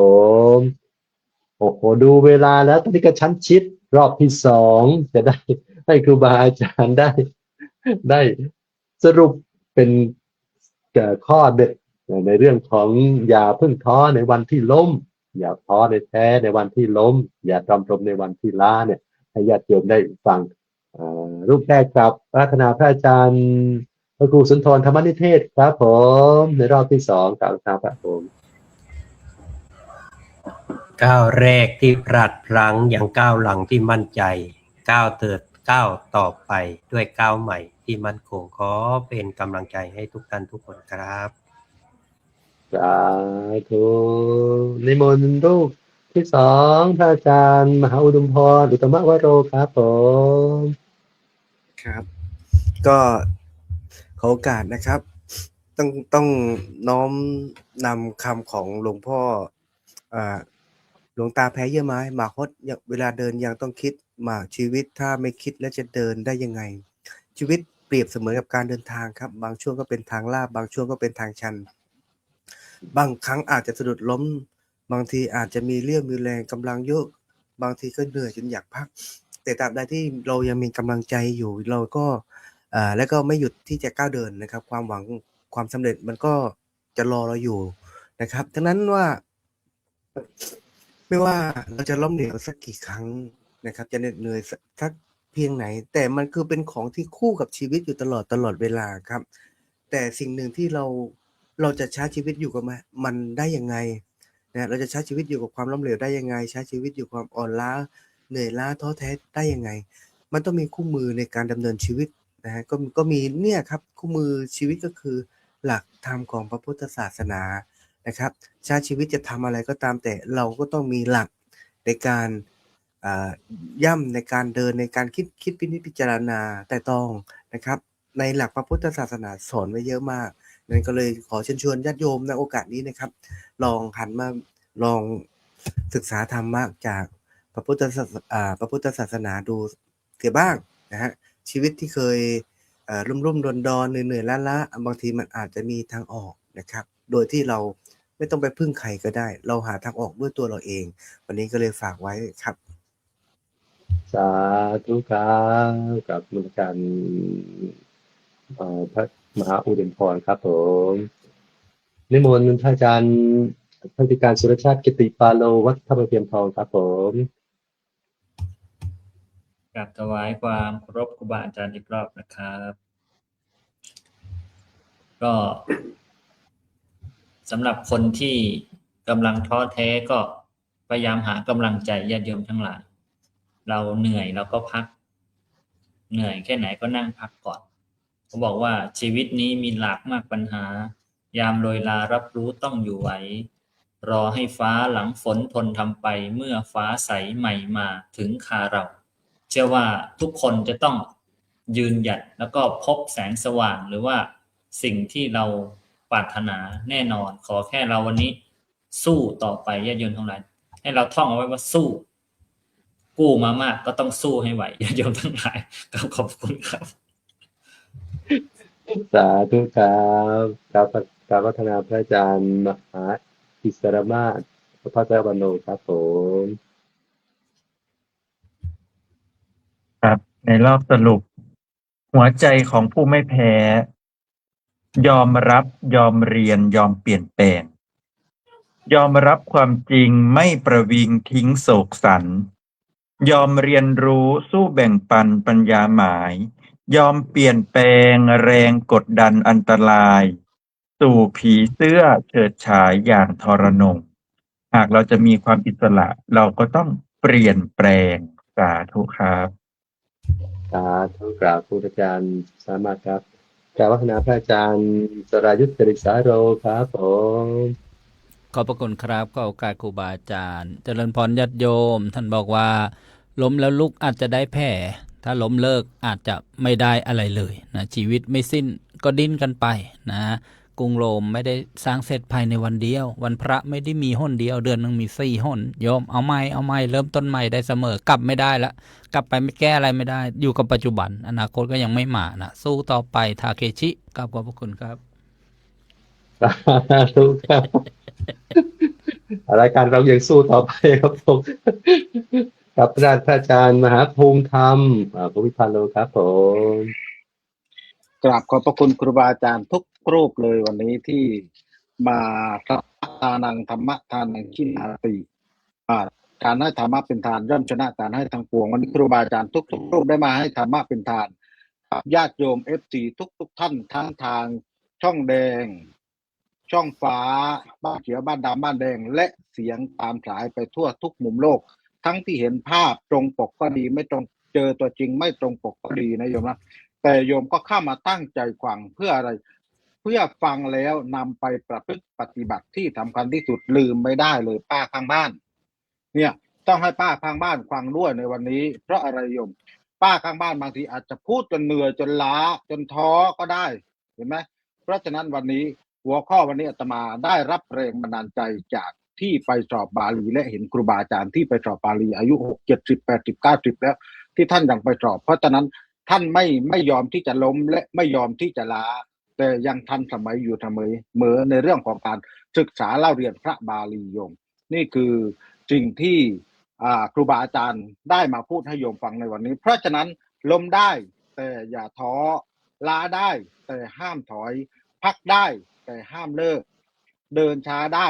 แต่ห้ามหยุดเดินเพราะการเดินจะพาเราไปถึงจุดหมายปลายทางแต่ต้องเดินด้วยสติพิจารณาโดยโยนิโสมนสิการทั้งสองข้างทางเราต้องเจอทั้งเสียงโห่และเสียงสรรเสริญและเสียงนินทาแต่นั่นเป็นเพียงน้ำจิ้มเล็กๆเพราะใจที่อดทนจะพาเราไปถึงจุดหมายปลายทางถึงเส้นชัยเพราะใจเราเป็นใจที่เข้มแข็งโยมสาธุครับผมสาธุโอ้โหสรุปได้เนื้อหาสาระประมวลธรรมทั้งหมดที่เราสนทนาธรรมในวันนี้คุณโยมในเรื่องของอย่าท้อแท้ในวันที่ล้มอย่าตรอมตรมในวันที่ล้ามีบ้างในชีวิตของเราทุกคนทุกท่านที่มันต้องเจอปัญหาอุปสรรคทั้งหลายทั้งปวงที่เกิดขึ้นมาในวันนี้โยมในเรื่องของปัญหาอุปสรรคโยมจำไว้ว่าชีวิตของเราเนี่ยมันเปลี่ยนแปลงมันเริ่มต้นได้ทุกวันเหมือนกับแสงพระอาทิตย์เนี่ยมีขึ้นช่วงเช้าแล้วตกลงในช่วงเย็นและช่วงเช้าก็ขึ้นอย่างเนี้ยแล้วก็เป็นสิ่งที่เราก็พยายามที่จะให้กำลังใจตัวของเราเองการที่เราท้อแท้ในบางโอกาสในบางเวลา เราก็พยายามหาแรงบันดาลใจที่จะต่อสู้ที่ครูบาอาจารย์ได้นำเสนอธรรมะให้แก่พวกเราหลายสิ่งหลายอย่างเป็นข้อคิดข้อธรรมเกร็ดเล็กเกร็ดน้อยมาให้พวกเราได้ใช้ในการดำเนินชีวิตของเราหวังว่าธรรมะที่ครูบาอาจารย์ได้มาถ่ายทอดแต่ละรูปแต่ละท่านครูบาอาจารย์ทั้ง8รูปที่มาสนทนาธรรมในหน้าสาระธรรมดีโยมเก็บเอาไปเป็นแรงบันดาลใจเป็นข้อคิดในการดำเนินชีวิตของพวกเราหากวันหนึ่งวันใดท้อแท้หากวันหนึ่งวันใดเหนื่อยล้า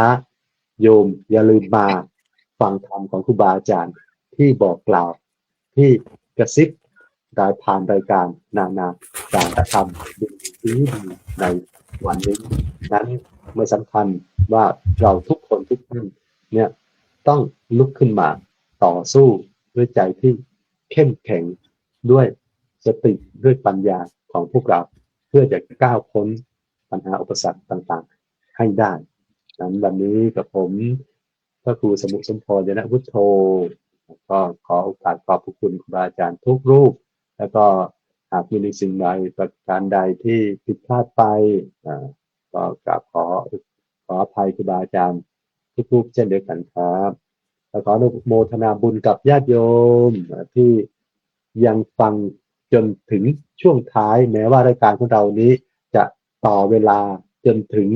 2 ชั่วโมงโยมก็ยังมาให้กำลังใจนี่แหละโยม FC แฟนคลับตัวจริงให้กำลังใจครูบาอาจารย์ที่มาให้ธรรมะมาให้กำลังใจครูบาอาจารย์ที่มาทำหน้าที่เผยแผ่ธรรมญาติโยมถือว่าเป็นกำลังใจที่สำคัญสำหรับพระวิทยากรทุกรูปถ้าไม่มีโยมรายการนี้จะไม่ดีขนาดนี้รายการนี้อยู่ได้ด้วยญาติโยมที่เป็นกำลังใจให้ครูบาอาจารย์คอยฟังครูบาอาจารย์ในทุกวันในวันนี้จะได้กราบพัฒนาอาจารย์พระครูเกษมพิษโสพลอาจารย์พระครูเกษมพิษโสพลจะได้มากล่าวสรุปแล้วก็ให้พรญาติโยมแล้วก็ปิดรายการครับผมกราบพระอาจารย์พระครูเกษมครับ ยิ้มเถิดนะคราวิบัติจงหัดยิ้มยิ้มเถิดนะยิ้มกริ่มเมื่อยามขมยิ้มเถิดนะยิ้มไว้ในอารมณ์ยิ้มเถิดนะยิ้มนิยมปราดชมเอ่ยญาติโยมถูกชีวิตบ่มียังที่สิโรยด้วยกุหลาบไปตลอดเส้นทางดังนั้นนี่ศีลธรรมบกลับมาโลกาวินาศภาพนี่ประทับจุยอาตมาที่สุดในโลก อาตมาไปถ่ายรูปเอาอยู่สวนโมกตั้งแต่สมัยหลวงพ่อเพิ่นยังนั่งต้อนรับแขกได้ไปกราบหลวงพ่อกับให้ญาติโยมฟังธรรมะนี่นะคนขาดธรรมวันใดขาดธรรมแล้วจะรู้สึกวันใดสำนึกแล้วโยมจะเสียดายพุ่นน่ะตั้งแต่สมัยสุเทพวงกำแหงพุ่นละโยมอาตมาจื้อได้อยู่ ฝากไว้โยมคนมีบ่หลายคนนอกโลกมนุษย์นี่มีอยู่6 คนคนประเภทที่1หัวไวใจสู้แม่นจังได๋ก็บ่ยอมอดตายแม่นจังได๋ก็บ่ยอมเพื่อความเสียหายนะ นี่โอ้พระอาจารย์เพิ่นไปเอามาแต่ไสนี่เนาะโอ้1หัวไวใจสู้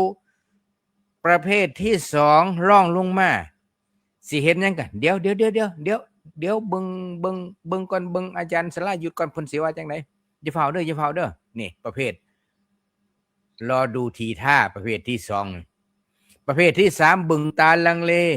ผู้ใดเขาว่าจังได๋ก็ง่วงซ้ายง่วงขวาขอเป็นคนสุดท้ายอันนี้ประเภทนี้นะบ่เหมาะกับการเป็นผู้นำ3บึงตาลังเลนี่บ่เหมาะกับเป็นผู้นำ4นี่แห่งขี้หลายลงไปเรื่อยๆหันเหหัวดื้อบ่เชื่อหมู่แล้วยังบ่พอยังหัวดื้อหัวลั่นแถออกจากเล่นอีกต่างหากอันนี้ก็บ่เหมาะสิเป็นผู้นำโยมคันผู้ใด ยังบ่ทันมีไผบ่ทันมีเคยฟังคน6ประเภทนี้ไว้สิเอาคนแนวใดมาเป็นเคยสิเอาคนแนวใดมาเป็นสะใภ้โยมต้องศึกษาไว้นะหางอมือจับเจ้าประเภทขี้คร้านสันหลังยาวรอท่าแต่แบมือขออย่างเดียวบ่สู่งานบ่สู่เวียกไปตัดยางก็บ่ได้ไปขุดมันก็บ่ได้6ไม่เอาในเลยนี่โอ้ยคันภาษาอีสานเอิ้นว่าอยู่ท่าตายซื่อๆนะให้ผู้ใดเลี้ยงก็บ่มีผู้ใดอยากเลี้ยงคนประเภทสุดท้ายดังนั้นโยมก็ลองพิจารณาเบิ่งว่าเรานี่คนประเภทไหนเนาะอาตมามั่นใจว่าโยมสิฮู้ตัวเองล่ะอย่างน้อยๆโยมก็เป็นคนหัวไวใจสู้ปัญหาอุปสรรคอีหยังเกิดขึ้นมาสู้ทุกสถานการณ์กำลังใจเอาไว้ทีหลังทีแน่ๆสร้างขวัญกำลังใจให้ตัวเองก่อนใครนี่คือไทเฮาทั้งหลายลูกศิษย์พระตถาคตบ่ต้องรอกำลังใจจากผู้อื่นก่อนเฮาต้องสร้างกำลังใจให้ตัวเองแล้วพระเจ้าจะมาช่วยเราทีหลัง ให้ญาติโยมทั้งหลายภาคภูมิใจไว้เลยว่าอย่างน้อยๆรายการนั้นน่ะสารธรรมดีศูนย์ปฏิบัติธรรมอยู่ประเทศอังกฤษนี่บ่ไกลโยมนั่งเครื่องบินบ่เกิน4-5 มื้อฮอดแต่อาตมาก็บ่เคยไปจักเทื่อดอกว่าเอาเป็นว่าเว้าให้โยมขำขันซื่อๆดอกจังไหนก็ฝากให้ญาติโยมว่ามีปัญหาอุปสรรคหยังก็ตามอาตมาก็มีปัญหาอุปสรรคการทำงานเผยแพร่นี่ก็มีปัญหาอุปสรรคนับประการถ้าหากว่ามันมีปัญหาอุปสรรคเกิดขึ้นมาปุ๊บอันนี้บ่แม่นว่าหักดอกไม้บูชาตัวเองอย่างน้อยอาตมาก็ต้องคิดก่อนละ1ข้าพเจ้าเป็นลูกศิษย์มีอาจารย์หาไสบ่ได้ก็ต้องไปหาอาจารย์ไว้ก่อนแม่นว่าหลวงพ่ออุปชาบ่อยู่นำแล้วหลวงพ่ออุปชาเพิ่นบ่อยู่นำแล้วก็ยังมีพระอาจารย์ที่สืบทอดมาอีกทอดหนึ่งกับไปหาพระอาจารย์เสมือนดังว่าเป็นทั้งอาจารย์เป็นทั้งพี่เป็นทั้งพ่อเป็นทั้งแม่เบ็ดเสร็จโอ้ดีกว่ามาเยอะโยมเอ้ยอาตมาเฮ็ดจังซี่ถ้าอยู่ใกล้บัดก็ไปหากัลยาณมิตรสิเป็นรุ่นพี่รุ่นน้องรุ่นลูกศิษย์ก็สร้างเขาอาจสิมีหยังขอคิดดีๆกว่าเฮาก็ได้ของมื้อนี้คนเฮามันนี่ โยมให้เบิ่งภาพนี้ไว้นี่ภาพนี้อาตมาประทับใจแห้งก็เลยขออาจารย์สลายอยู่โดยภาพนี้ให้ผมขอซะหน้าว่าอาตมาก็เลยมาเขียนขอความใส่ก็ขอความนี่ก็เพิ่นเขียนไว้แล้วล่ะแต่ว่ามาเอาอักษรกับภาพประกอบกันเข้าเพื่อให้เป็นสื่อการสอนอันนี้ช่วยคิดช่วยทำญาติโยมเอาเป็นว่ามื้อนี้ก็สมควรแก่เวลาก็ขอแสดงความดีอกดีใจน้ำญาติน้ำโยมเป็นจังได๋ก็ให้กำลังใจซึ่งกันและกันเป็นบุญเป็นกุศลขอให้สาธุชนทุกท่านมีความภาคภูมิใจบุญใดกุศลใดเกิดขึ้นในการสดับรับฟังธรรมในค่ำคืนมื้อนี้จงเป็น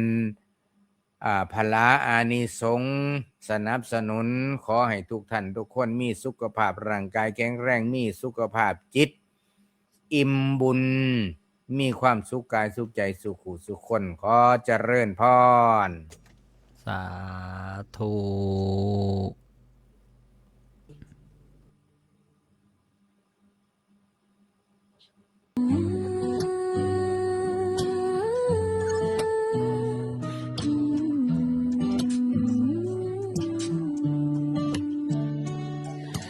เสียงคำส่งตามสา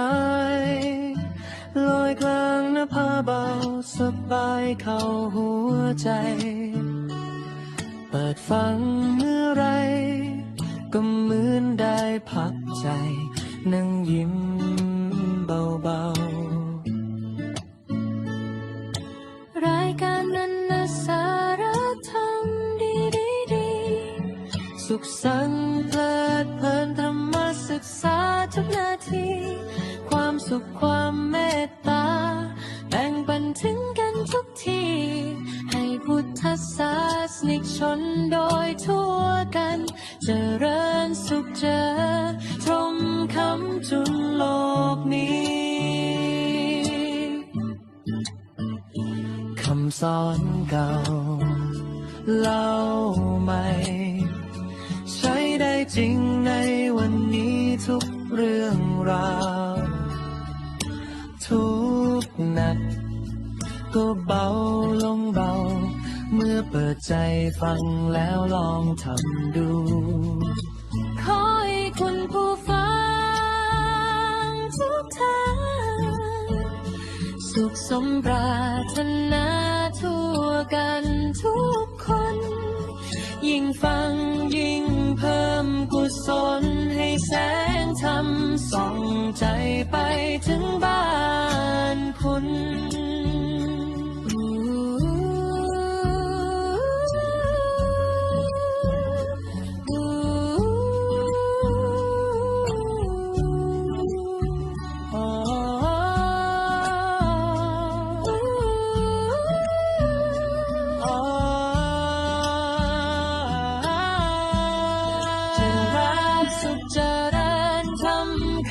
จุนโล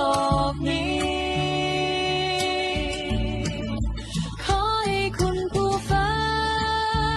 งทุกท่านสุขสมปรารถนา